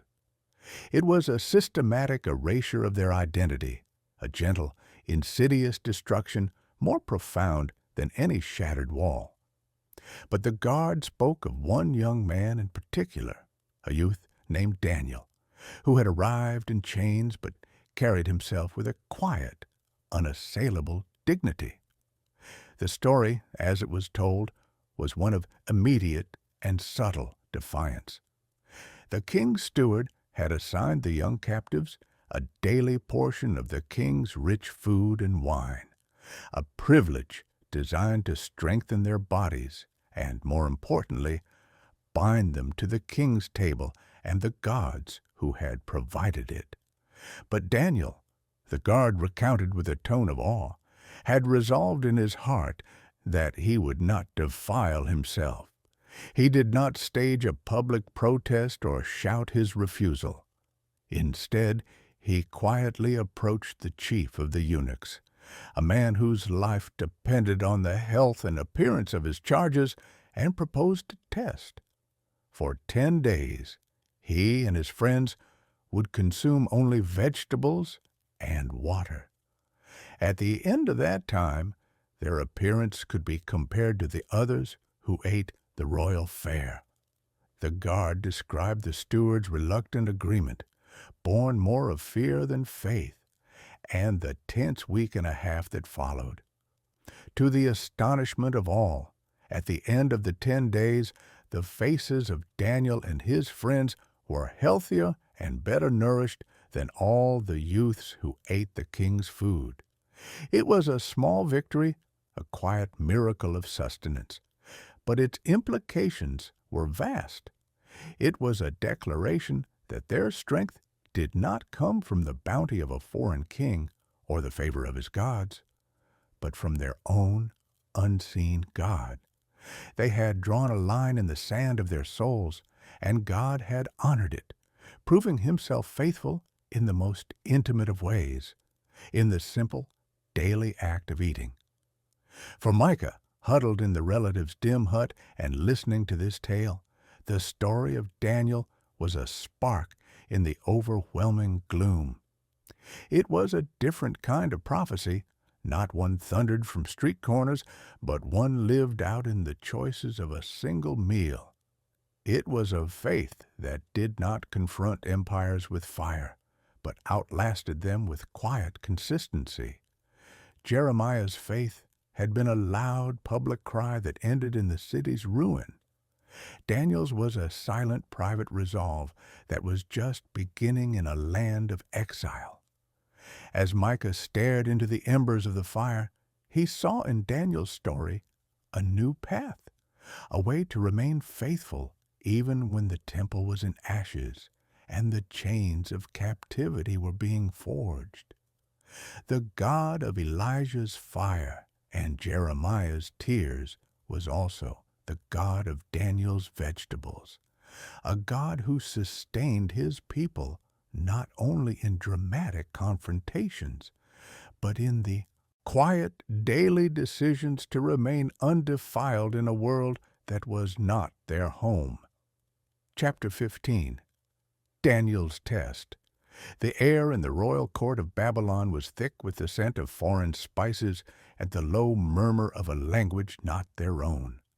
For Daniel and his companions, Hananiah, Mishael, and Azariah, the splendor of their new surroundings was a gilded cage, a constant, overwhelming assault on the senses and the spirit.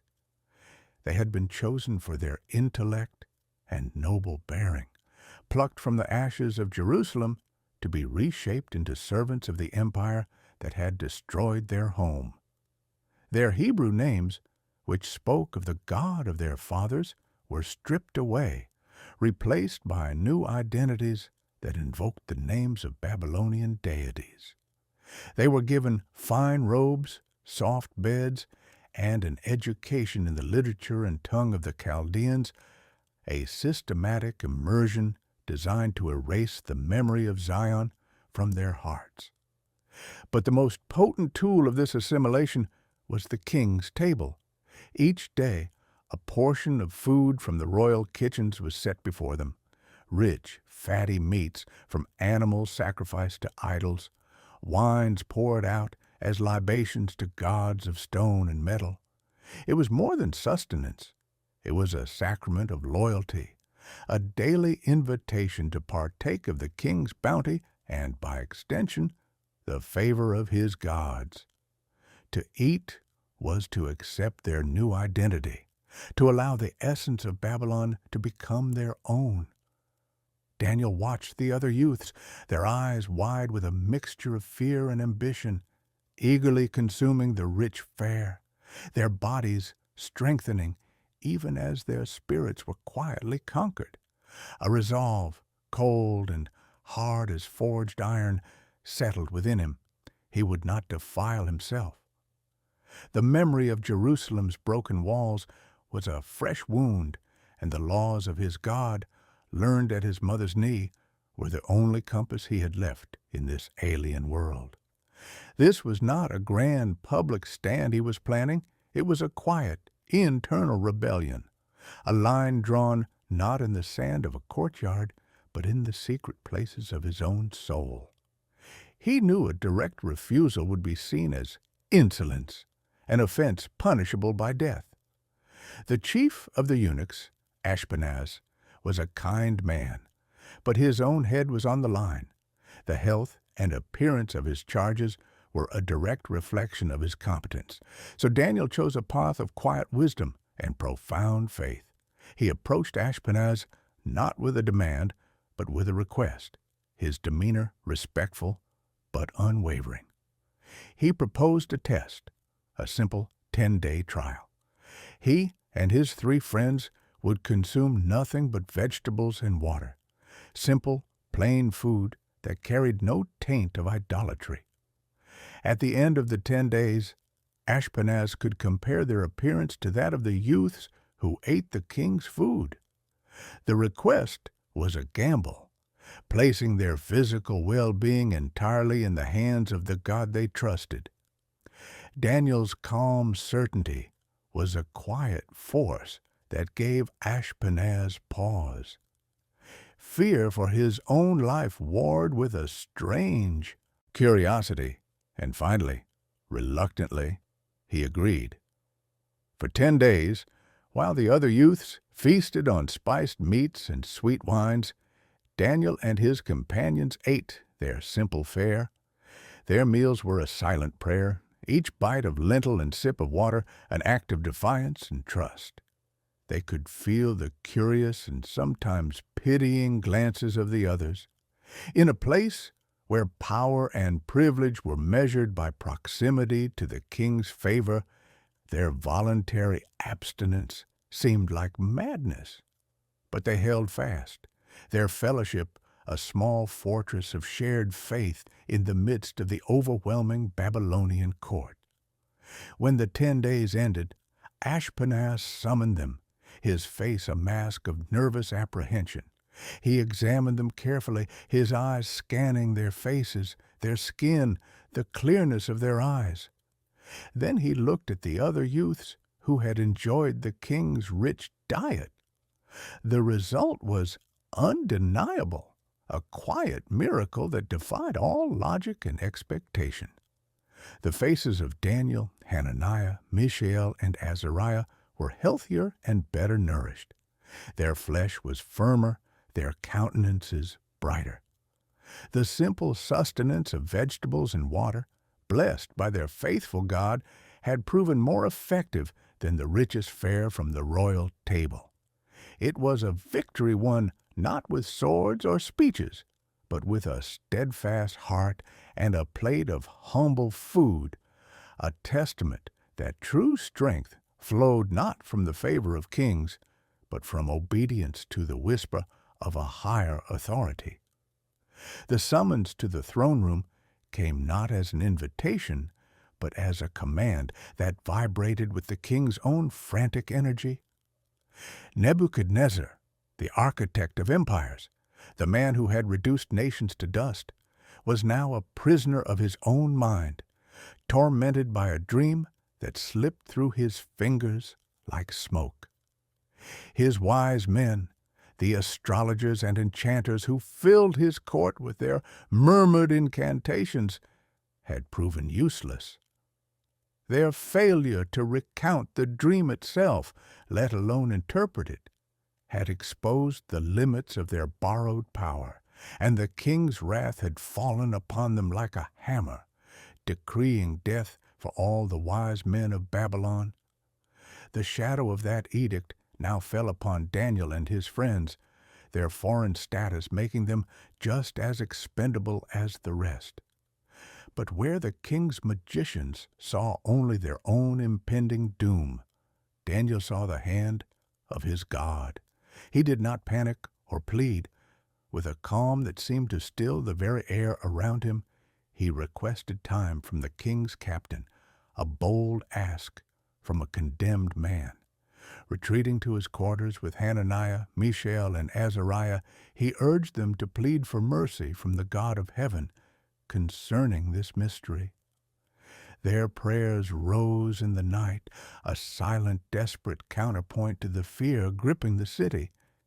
And in the quiet watches, the answer came, not as a slow dawning of understanding, but as a revelation, a complete and vivid picture granted to Daniel in a vision of the night. The secret was not revealed to him. It was given to him, a gift of grace in the face of certain death. Standing once more before the throne, Daniel was a study in contrasts. The king, robed in imperial purple and seated on a dais of gold, was a figure of agitated earthly power. Daniel, dressed in the simple garments of a captive, stood with a stillness that spoke of a different kind of authority altogether. He did not claim the wisdom for himself. Before a word of the dream passed his lips, he gave credit where it was due. directing the king's gaze away from the interpreter and toward the source of the interpretation. He spoke of a God in heaven who reveals mysteries, who has made known to the king what will be in the latter days. It was a quiet but profound rebuke to the entire Babylonian system of hidden knowledge and intermediary gods. Then he began to speak, his voice clear and steady as he described the king's own forgotten vision. He painted a picture of a great statue, immense and dazzling, its form terrible to behold. Its head was of fine gold, its chest and arms of silver, its middle and thighs of bronze, its legs of iron, and its feet a perplexing mixture of iron and baked clay. It was a masterpiece of human glory and power, a towering monument to the succession of empires. But as the king had watched in his dream, a stone was cut out, not by human hands, and it struck the statue on its feet of iron and clay, shattering them to pieces. The entire structure, the gold, silver, bronze, and iron, was crushed into chaff, carried away by the wind until not a trace remained. But the stone that struck the statue became a great mountain and filled the whole earth. The interpretation that followed was a sweeping divine commentary on human history. Daniel identified Nebuchadnezzar himself as the head of gold, the present and glorious kingdom. But after him would arise another inferior kingdom of silver, and then a third of bronze that would rule over all the earth. A fourth kingdom, strong as iron, would crush and break all others, but it would be divided, partly strong and partly brittle, a mixture that signaled its own inherent weakness. And in the days of those kings, the God of heaven would set up a kingdom that would never be destroyed, a kingdom represented by the stone, cut without hands. It would shatter all these kingdoms and bring them to an end, and it would itself stand forever. The effect on Nebuchadnezzar was instantaneous and overwhelming. The mystery that had haunted him was laid bare, its meaning more profound and terrifying than he could have imagined. He saw not only the glory of his own reign, but its inevitable end and the coming of an eternal kingdom that would render his own and all others like dust. The king, who moments before had held the power of life and death over this young Hebrew, now fell prostrate before him, his face to the ground in a gesture of supreme homage. He did not worship Daniel, but he recognized the power of the God who spoke through him. In a stunning reversal, the decree of death was replaced by a decree of promotion. Daniel was elevated to a position of high authority over the entire province of Babylon and made chief prefect over all the wise men of the kingdom. The captive had become a counselor, the interpreter of dreams now a ruler, in the very heart of the empire, his quiet faith having unlocked not only a royal secret, but a door to unimaginable influence for the glory of his God. Chapter 16. Fiery Faith. The king's dream of a glorious, multi-medaled statue had taken root in his mind, not as a prophecy of its eventual destruction, but as a monument to his own enduring legacy. Nebuchadnezzar, the head of gold, would not wait for other kingdoms to arise. He would forge his own eternal symbol, a colossus that would stand as a testament to his glory and the unity of his empire. On the plain of Dura, just outside the great city of Babylon, the king's command summoned a spectacle of imperial power. Artisans and laborers toiled under the blistering sun, their hammers ringing in a symphony of obedience, until the statue rose, a towering figure of pure gold, its face a cold, impassive mask that caught the sun's fire and threw it back at the sky. It was not merely an image, It was an altar to the king's own divinity, a demand for worship written in precious metal. The day of dedication arrived with the blare of trumpets and the roar of a gathered multitude. Satraps, prefects, governors, and all the high officials of the provinces, a sea of embroidered robes and anxious faces, assembled before the gleaming idol. A herald's voice cut through the din, proclaiming the royal decree. At the sound of the horn, flute, lyre, trigon, harp, and every kind of music, every person of every nation and language was to fall down and worship the golden image.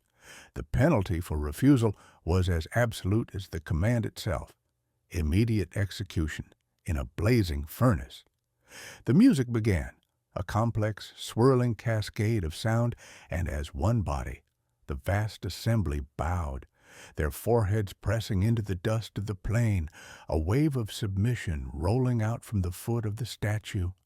But in that ocean of prostrate forms, 3 men remained standing: Shadrach, Meshach, and Abednego, the friends of Daniel, their bodies erect and their faces set like flint, were 3 solitary pillars of resistance in a landscape of conformity. They did not shout. They did not gesture. Their defiance was a silent physical fact, more powerful for its stillness.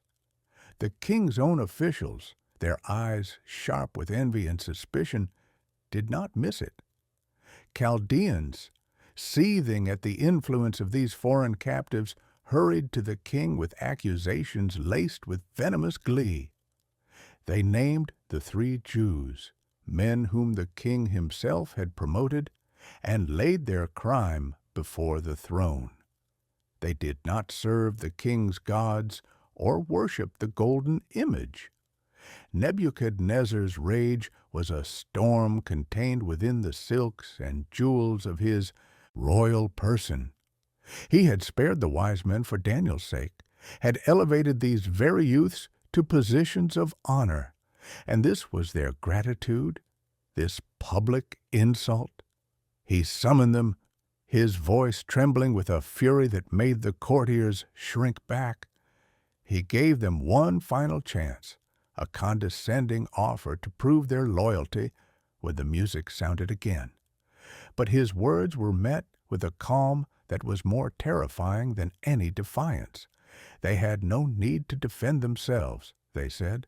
Their God, whom they served, was able to deliver them from the furnace of blazing fire and from the king's hand. But even if he did not, their resolution was unshakable. They would not serve his gods or worship the golden statue.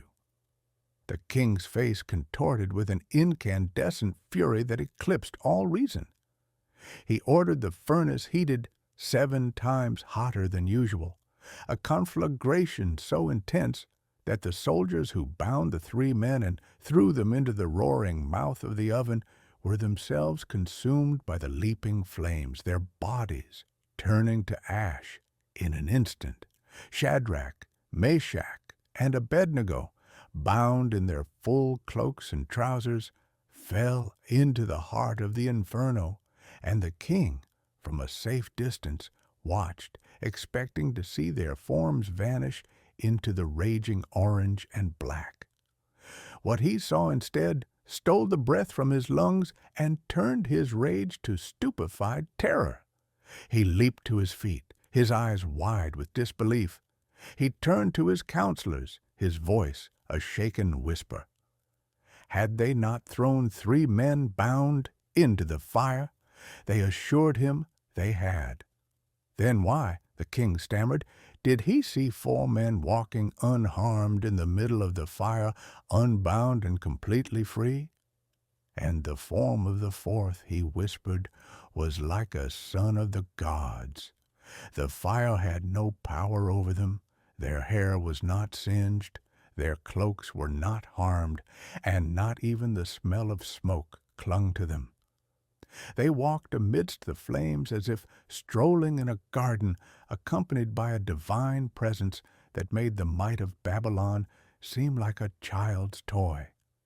Nebuchadnezzar, the most powerful man in the world, moved to the mouth of the furnace, the heat blasting his face, and called out, his voice stripped of all its imperial authority, now filled with awe. He named them servants of the Most High God and commanded them to come out. They stepped from the furnace, their feet treading on the superheated coals as if on cool grass, and the assembled officials crowded around, seeing that the fire had not touched them. The king, his own understanding of power shattered and remade in that single moment, raised his voice in a decree that echoed across his empire. He praised the God of Shadrach, Meshach, and Abednego, who had sent his angel to deliver his servants who trusted in him. Any people, nation, or language that spoke anything against this God would be torn limb from limb, for no other God could rescue in such a way. And he promoted the three men to even higher positions in the province of Babylon, their faith, tested in the crucible of fire, having become the most powerful force in the king's court. Chapter 17. The Lion's Den. The favor Daniel had earned through decades of faithful service became a poison in the veins of lesser men. His rise from captive to chief administrator under the new king, Darius the Mede, was a testament to a life governed not by ambition, but by an unshakable integrity. His competence was so brilliant, his management so faultless, that the king planned to set him over the entire kingdom, a position that would place the reins of the empire in the hands of a foreigner, a Jew. This prospect was a galling bitterness to the other satraps and administrators, men whose ambitions were woven from threads of envy and pride. They scoured his record for some flaw, some crack in his character through which they could orchestrate his downfall, but found nothing. Daniel's public life was a fortress of impeccable conduct, his administration as clean and sharp as a honed blade. Their conspiracy, therefore, had to attack the one part of his life they could not control, the one allegiance that superseded even his loyalty to the king. They knew of his strange and stubborn devotion to the God of Jerusalem, a deity without a statue, a faith practiced not in grand temples, but in the quiet solitude of a chamber facing west. 3 times a day, as reliably as the sun crossed the sky, Daniel would retreat to his upper room, open the window toward the ruins of his homeland, and pray. It was the anchor of his soul, the secret source of the integrity that so confounded them. They saw not piety, but a vulnerability, a loyalty to a higher king that could be framed as treason. The plotters came to King Darius with flattering words, their proposal wrapped in the language of unity and royal prestige. They suggested a royal statute, an irrevocable decree of the Medes and Persians, that for 30 days no one should pray to any god or man except to the king himself. Anyone who violated this edict would be thrown into the lion's den. It was a masterpiece of political manipulation, appealing to the king's vanity while concealing its true, venomous purpose. To Darius, it seemed a harmless formality, a symbolic gesture of absolute loyalty that would unite his diverse empire under his person. He did not see the trap being laid, not for him, but for his most trusted servant. With a flourish, he signed the document, sealing it with his ring and making it a law that could not be altered. The news of the decree spread through the administrative halls like a chill wind. Daniel heard it, and the choice before him was as stark as it was simple. To obey the king's law was to deny his God. To honor his God was to defy the king's law. There was no hesitation, no internal debate. The faith that had sustained him through the king's food, the interpretation of dreams, and the fiery furnace was not a garment to be put on and off for convenience. It was his very skin. That very afternoon, as was his custom, he went to his house. The conspirators had stationed themselves where they could watch, their hearts pounding with a mixture of dread and triumph. They saw him ascend to his upper room. They saw the window open toward Jerusalem. They saw him kneel, his hands lifted, his posture one of humble supplication, just as he had always done. The report was made to the king with a feigned sorrow that barely concealed their glee. They reminded Darius of the irrevocable law he himself had signed. The king, his eyes opened too late to the malicious game that had been played, was deeply distressed. The realization that he had been used as a weapon against the best man in his kingdom struck him like a physical blow. He spent the rest of the day until sunset, laboring to find some legal loophole, some way to deliver Daniel. But the unchangeable nature of the law of the Medes and Persians was a prison of his own making. His counselors pressed him, their voices insistent, reminding him of his own royal dignity and the danger of appearing weak. As the sun dipped below the horizon, painting the sky in hues of blood and gold, the king was forced to give the order. His face was a mask of anguish as he spoke the words that condemned Daniel to the den of lions. He offered a feeble, hopeless comfort, a wish spoken to the man who had served him so faithfully. May your God, whom you serve continually, deliver you.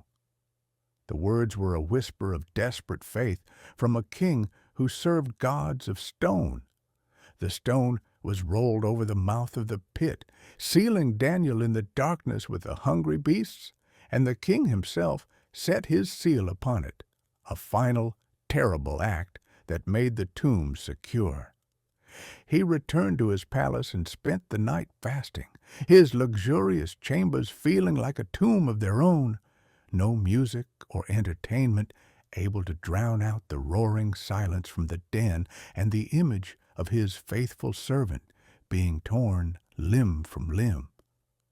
The night stretched before King Darius, an endless, agonizing expanse of silence broken only by the phantom echoes of roaring from the pit. He refused all food and drink, the very comforts of his throne feeling like ashes in his mouth. His luxurious bedchamber was a cage of regret, the silken sheets a mockery of the stone slab that sealed his most loyal servant's tomb. Sleep was an impossibility. His mind was a torturous loop, replaying the signing of the decree, the smug faces of the conspirators, and the final heart-wrenching sight of Daniel, calm and resolute, being lowered into the darkness. The king's own words, "May your God deliver you," now felt like a hollow incantation, a desperate wish thrown at a sky that seemed as cold and unfeeling as the law he had foolishly enacted. He paced the marble floors, a prisoner in his own palace, his power revealed as the most fragile of illusions. As the first hint of dawn tinged the eastern sky with a pale gray light, the king could bear the suspense no longer.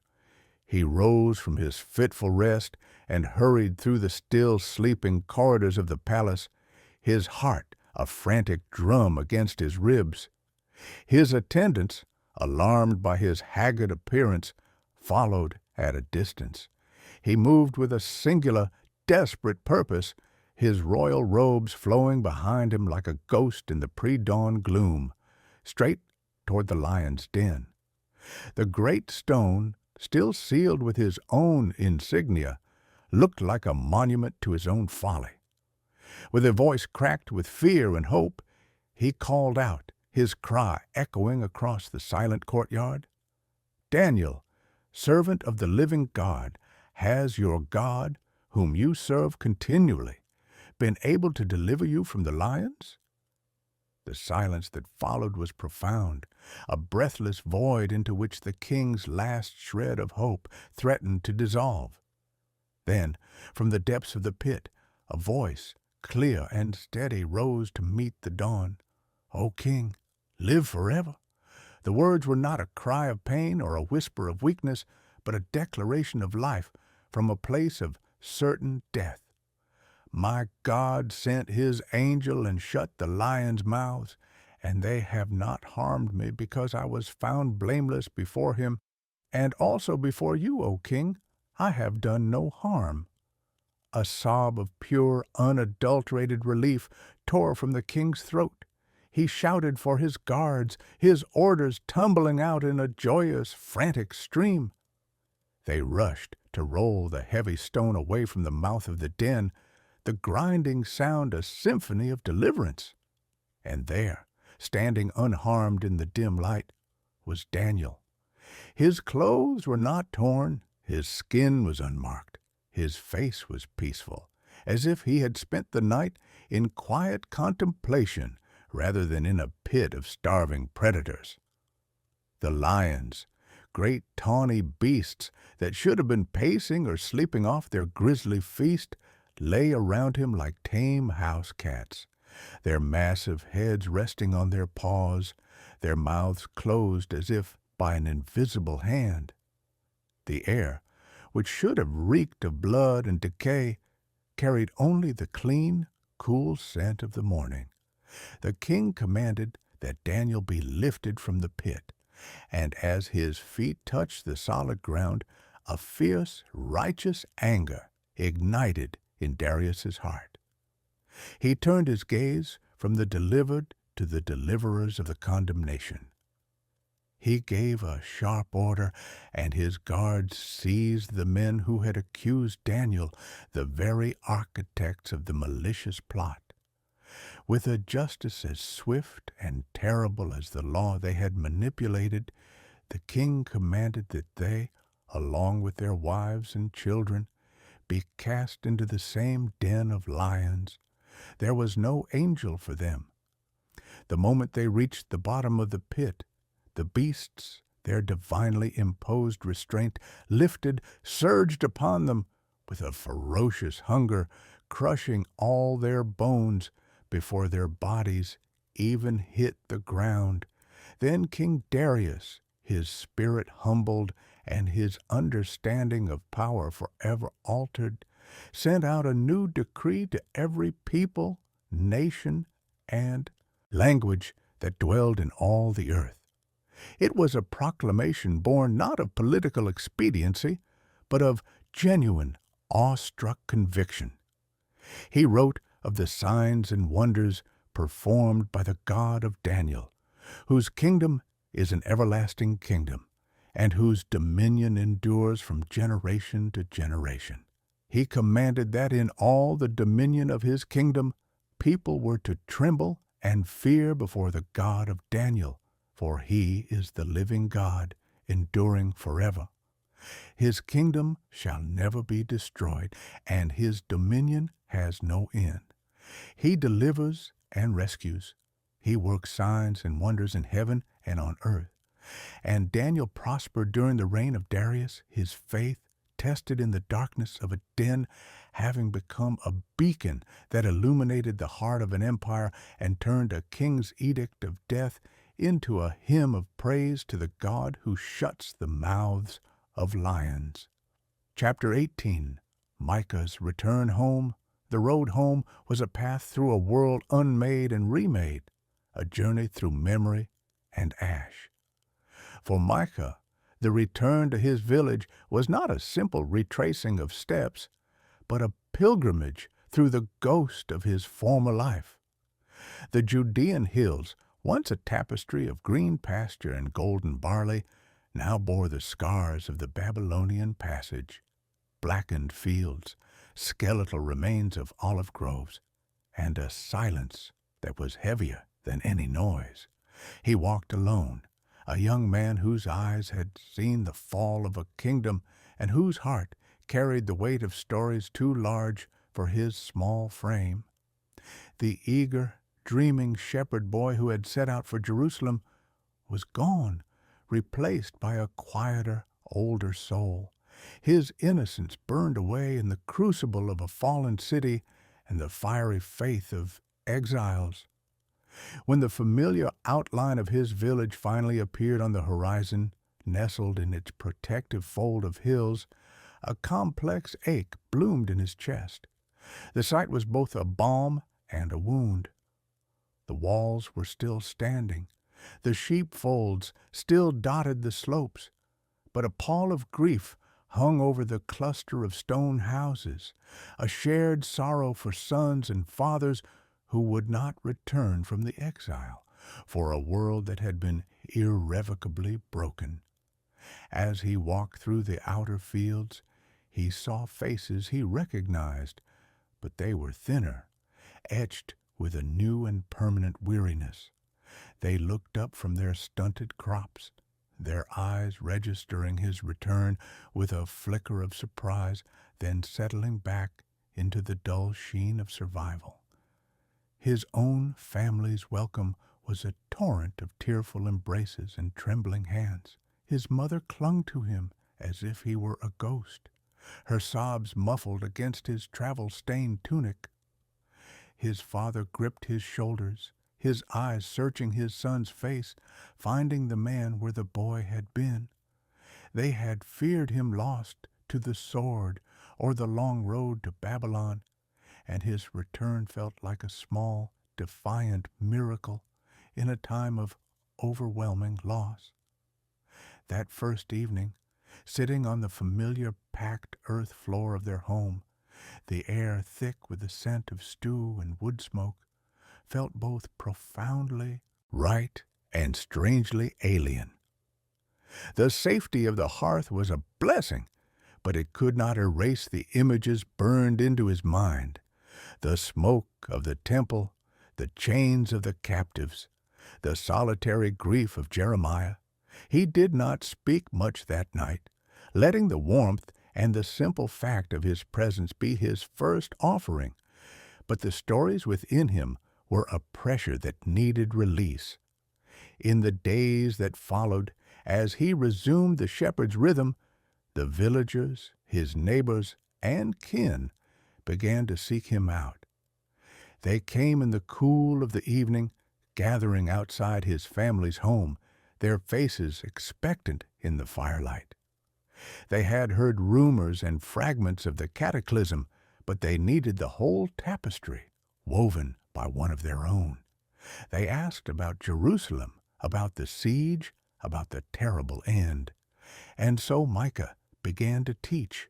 He did not preach with the fire of Jeremiah or the confrontational power of Elijah. His voice was calm, his manner that of a storyteller sharing a profound and terrible truth. He started not with the fall, but with the faith that had endured it. He told them of Daniel, the young man in a foreign court who drew a line with a plate of vegetables, whose quiet resolve honored God more than any grand sacrifice. He described the impossible vision of the fiery furnace, the four figures walking unharmed amidst the flames, a testament to a God whose deliverance could pierce the heart of the mightiest empire. He recounted the lion's den, the angel in the darkness, the king's decree of praise forced from his lips by a power greater than his own. He wove these new stories with the old, connecting the unwavering faith of the exiles to the courageous stands of the prophets of old. He showed them that the God of Elijah's fire was the same God who shut the mouths of lions for Daniel. The faith that called down rain on Carmel was the same faith that sustained 3 men in a Babylonian blaze. He spoke of Jeremiah's sorrow not as a failure, but as the price of a love so deep it would rather speak a painful truth than a comforting lie. He taught them that courage was not the absence of fear, but the decision to trust God in spite of it, whether facing a queen's threat, a king's statue, or a sealed den of hunger. His words were not just tales of wonder, they were lessons in a new kind of survival. They were a map for how to live when the world had fallen apart, how to hold on to faith when the temple was in ruins and the land was occupied. He taught them that their identity was not rooted in a city or a king, but in the everlasting God whose kingdom could not be shaken by any earthly power. As he spoke, he saw the change in their faces. The dull sheen of despair began to lift, replaced by a flicker of wonder, a dawning understanding. The stories became a kind of nourishment, feeding a hope that they had thought was dead. The legacy of the prophets, carried home in the heart of a young shepherd, was taking root again in the wounded soil of his village, a quiet, resilient faith ready to face whatever would come next. Chapter 19. A local problem. The familiar rhythm of village life, once a comforting constant, now felt like a fragile mask over a deepening sickness. Micah had returned as a storyteller, a bearer of a faith that could withstand empires and fire, but the truths he carried from Jerusalem and Babylon were about to be tested in the small, close-knit world of his own home. The trouble began not with a foreign army, but with a familiar face twisted by greed. Javan, a man of some standing who had always been ambitious, saw the village's weakened state not as a shared burden, but as a personal opportunity. The Babylonian invasion had left a power vacuum, a collective trauma that he expertly exploited, positioning himself as the de facto leader in all matters of trade and dispute. At first, his actions were subtle, a slight miscalculation of grain owed for a rental of his olive press, an unexplained fee added to the use of his well, the only reliable source of water during the dry season. The poor families, already stretched thin from lost sons and plundered stores, had little energy to fight. They paid the extra measures of barley, accepted the smaller portion of wool from their sheared sheep, their protests dying in their throats as they looked at their hungry children. But Javan's avarice grew with his unchecked power. He began to outright cheat them, claiming debts that did not exist, seizing a family's last goat as collateral for a loan he had invented. He moved through the village with a new swagger, his eyes hard and calculating, surrounded by a few sycophants who enjoyed the crumbs from his table. Micah watched it unfold from the hillsides with his flock, his heart growing heavier with each passing day. He saw old Miriam, her husband taken to Babylon, weeping silently as Javan's men led away her two best ewes. He saw the children of Caleb growing thinner, their eyes too large for their faces, while Javan's own storehouse bulged. The injustice was a poison seeping into the village as well, tainting the very air. It was a small-scale echo of the corruption Jeremiah had decried in Jerusalem. The powerful preying on the powerless, the scales of justice deliberately skewed for profit. The grand stories of national judgment felt distant. This local tyranny was immediate, intimate, and festering. At first, a cold, familiar fear gripped Micah. He was just a shepherd, young and without authority. Who was he to challenge Javan? The memory of Jeremiah's beaten body sagging in the stocks flashed before his eyes. He imagined the mockery, the isolation, the potential violence. He could keep his head down, tend his sheep, and share his inspiring stories from a safe distance. That was the prudent path, the way of self-preservation. But a quiet, insistent pressure began to build within his spirit, a disquiet that would not be soothed. It was not an audible voice, but a profound internal knowing, as unmistakable as the sun on his face. It was the same whisper that had called him to Jerusalem, the same conviction that had sustained Daniel and his friends. He remembered Elijah, standing alone before a king and 400 prophets, his faith a solitary flame in a world of darkness. He recalled Jeremiah, his voice raw and aching, speaking truth to a city that hated him for it. He pictured Shadrach, Meshach, and Abednego, their quiet resolve in the face of a fiery death. Their courage had not been born from a guarantee of safety, but from a certainty of calling. They had been asked to stand, and they had stood.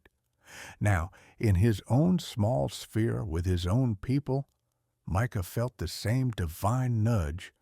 The God who demanded justice in Jerusalem and faithfulness in Babylon was looking at this tiny village, and his gaze had fallen upon a young shepherd. The call was not to a mountaintop confrontation or a royal court, but to a simple, terrifying act, to speak, to give voice to the voiceless, to be, in his own way, a prophet in his own land. The fear was still there, a cold stone in his gut, but beneath it now ran a current of resolve, fed by the legacy of all the faithful who had gone before him. Chapter 20.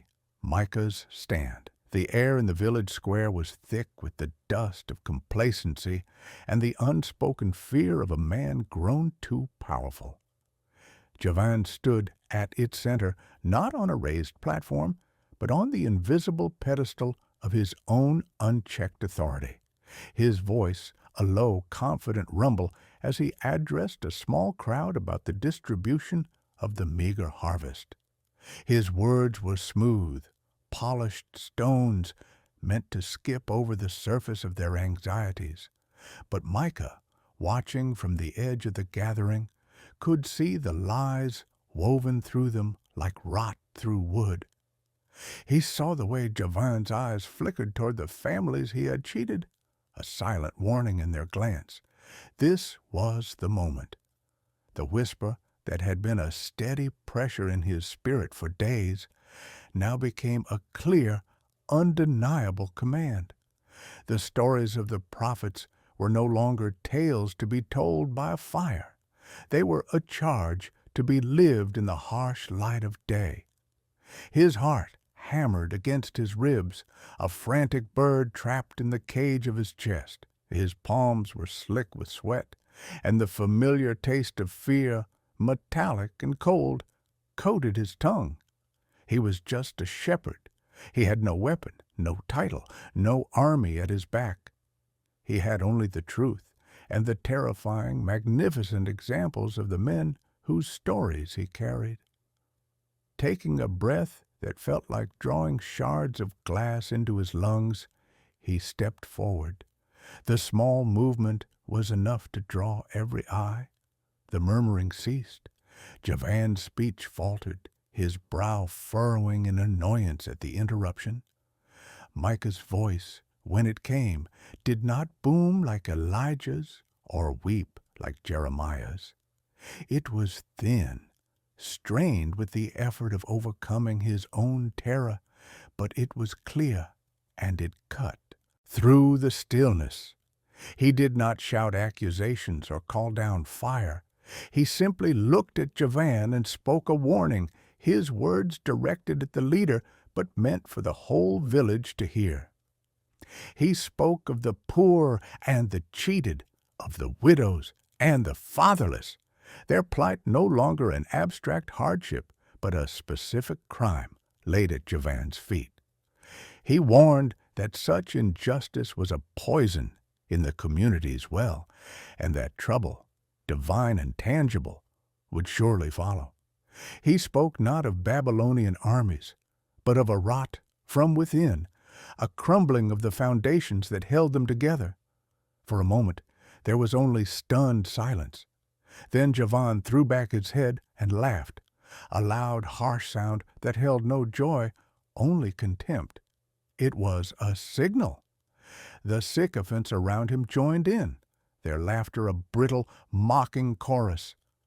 Others in the crowd, those who were afraid or those who had benefited from Javan's favor, chuckled nervously, their eyes darting away from Micah's steady gaze.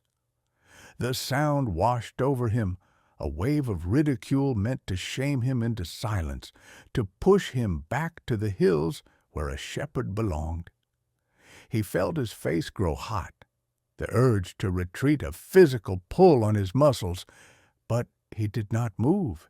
He planted his feet more firmly on the packed earth, his staff gripped tight in his hand. The laughter seemed to fade into a distant hum as the words of the prophet Jeremiah, heard on the streets of a doomed city, rose from his memory and found voice on his lips.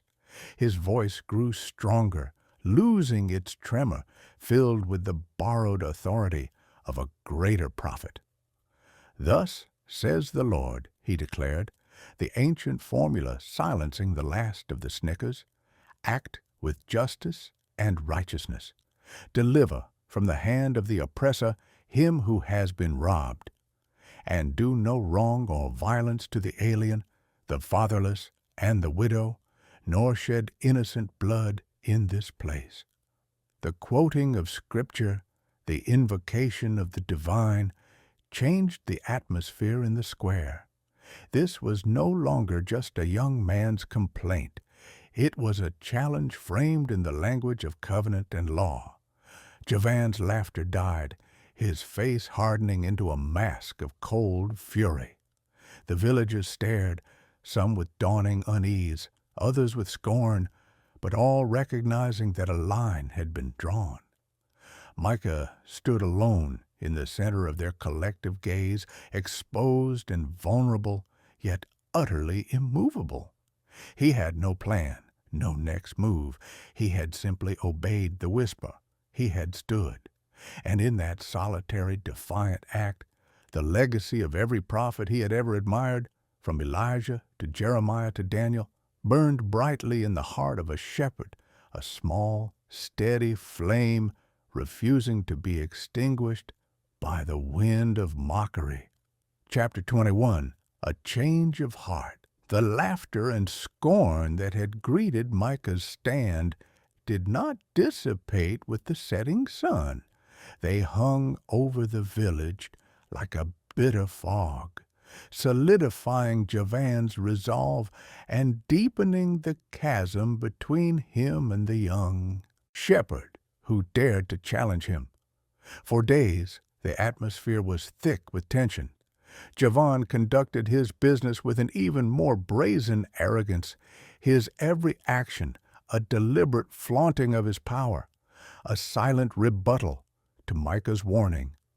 He expanded his storehouse, adding another room to hold his ill-gotten grain, and spoke loudly of the security his wealth provided in such uncertain times. He saw Micah's words not as a prophecy, but as the impudent raving of a boy, a nuisance to be ignored into irrelevance. The villagers, caught between fear and a desperate need for stability, mostly averted their eyes, the memory of Micah's solitary figure in the square a discomfort they quickly buried. Then the storm came. It began as a distant grumble in the night, a faint flicker of heat, lightning on the far horizon. But by morning, the sky had turned the color of a fresh bruise, a deep, ominous purple. The air grew still and heavy, pressing down on the village with an almost physical weight. The sheep grew restless, huddling together in the folds, and the birds fell silent. By midday, the first wind arrived, not a gentle breeze, but a hot, grit-laden gust that whipped dust into swirling devils and rattled the loose tiles on the roofs. Then the clouds unleashed their fury, It was not a life-giving rain, but a savage, horizontal deluge driven by a wind that screamed like a demon. Hail, stones of ice the size of a man's thumb, pounded the earth, shredding the tender new shoots in the fields and battering the olive trees, stripping them bare. In the heart of the maelstrom, Javan's newly expanded storehouse, built hastily with timber taken as payment from a struggling family, groaned under the assault. The wind found a weakness in its construction, a corner where the supports were not properly joined. With a splintering crack that was audible even over the roar of the storm, the entire structure shuddered, then collapsed in on itself, its walls buckling and its roof crashing down. The precious stores of grain within were instantly exposed to the torrential rain, swelling into a sodden, useless mass, while jars of oil shattered, their contents washing away in the muddy torrent that now flowed through the ruins of his wealth. When the storm finally passed, leaving behind a world washed clean but brutally scarred, Javan stood amidst the wreckage. The arrogance was gone from his face, replaced by a hollow, stunned disbelief. He sifted his hands through the ruined grain, the cold, wet mush, a tangible representation of his folly. The sight of the splintered timbers, the very ones he had claimed unjustly, felt like an accusation, and in that moment of utter loss, the echo of Micah's voice returned to him not as a boy's impudence, but with the chilling clarity of a divine verdict. The words, "trouble will follow," were no longer an abstract threat. They were here, in the shattered wood and the washed-away wealth at his feet. He remembered the young shepherd's face, not angry or proud, but filled with a sorrowful certainty. He thought of the families he had cheated, their thin children and hopeless eyes, and a shame so profound it stole his breath washed over him. This was not the work of chance. It was the consequence of his own hardened heart. He did not retreat to lick his wounds in private. Instead, covered in mud and humility, he went directly to Micah, who was already out with others, assessing the damage to the village's flocks and fields. Javan did not offer excuses or justifications. He stood before the young man, his head bowed, and confessed his greed. His voice, once so full of bluster, was now a broken whisper. He admitted to his cheating, his oppression of the poor, his deafness to the warning. He asked for forgiveness, not just from Micah, but from the entire village, and pledged to make restitution for every wrong, to return what he had stolen and more. The change was as dramatic as the storm itself. Where there had been division, a new spirit of unity began to blossom, led by a humble Javan and inspired by Micah's quiet faith. The village set to work. They did not just rebuild Javan's storehouse. They worked together to repair every damaged home, to share their remaining food stores, to tend one another's flocks. The strong helped the weak, and those who had plenty gave to those who had little. The air, once thick with suspicion, was now filled with the sounds of shared labor and genuine fellowship. Watching the village work as one, Micah felt a profound peace settle over him.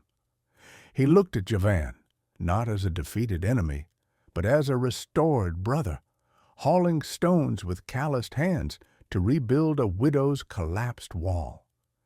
He saw the legacy of the prophets not in the fire from heaven or the mouths of lions, but in this simple, powerful transformation of a single heart, which in turn had healed a community.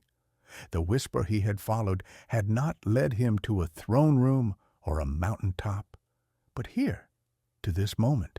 The faith of Elijah, the sorrow of Jeremiah, the integrity of Daniel, It had all been passed down, a living, breathing legacy that did not die with the fall of cities or the passing of great men. It lived on in every act of courage, every word of truth, every repentant heart, ensuring that the light of God would never be extinguished, no matter how dark the world became.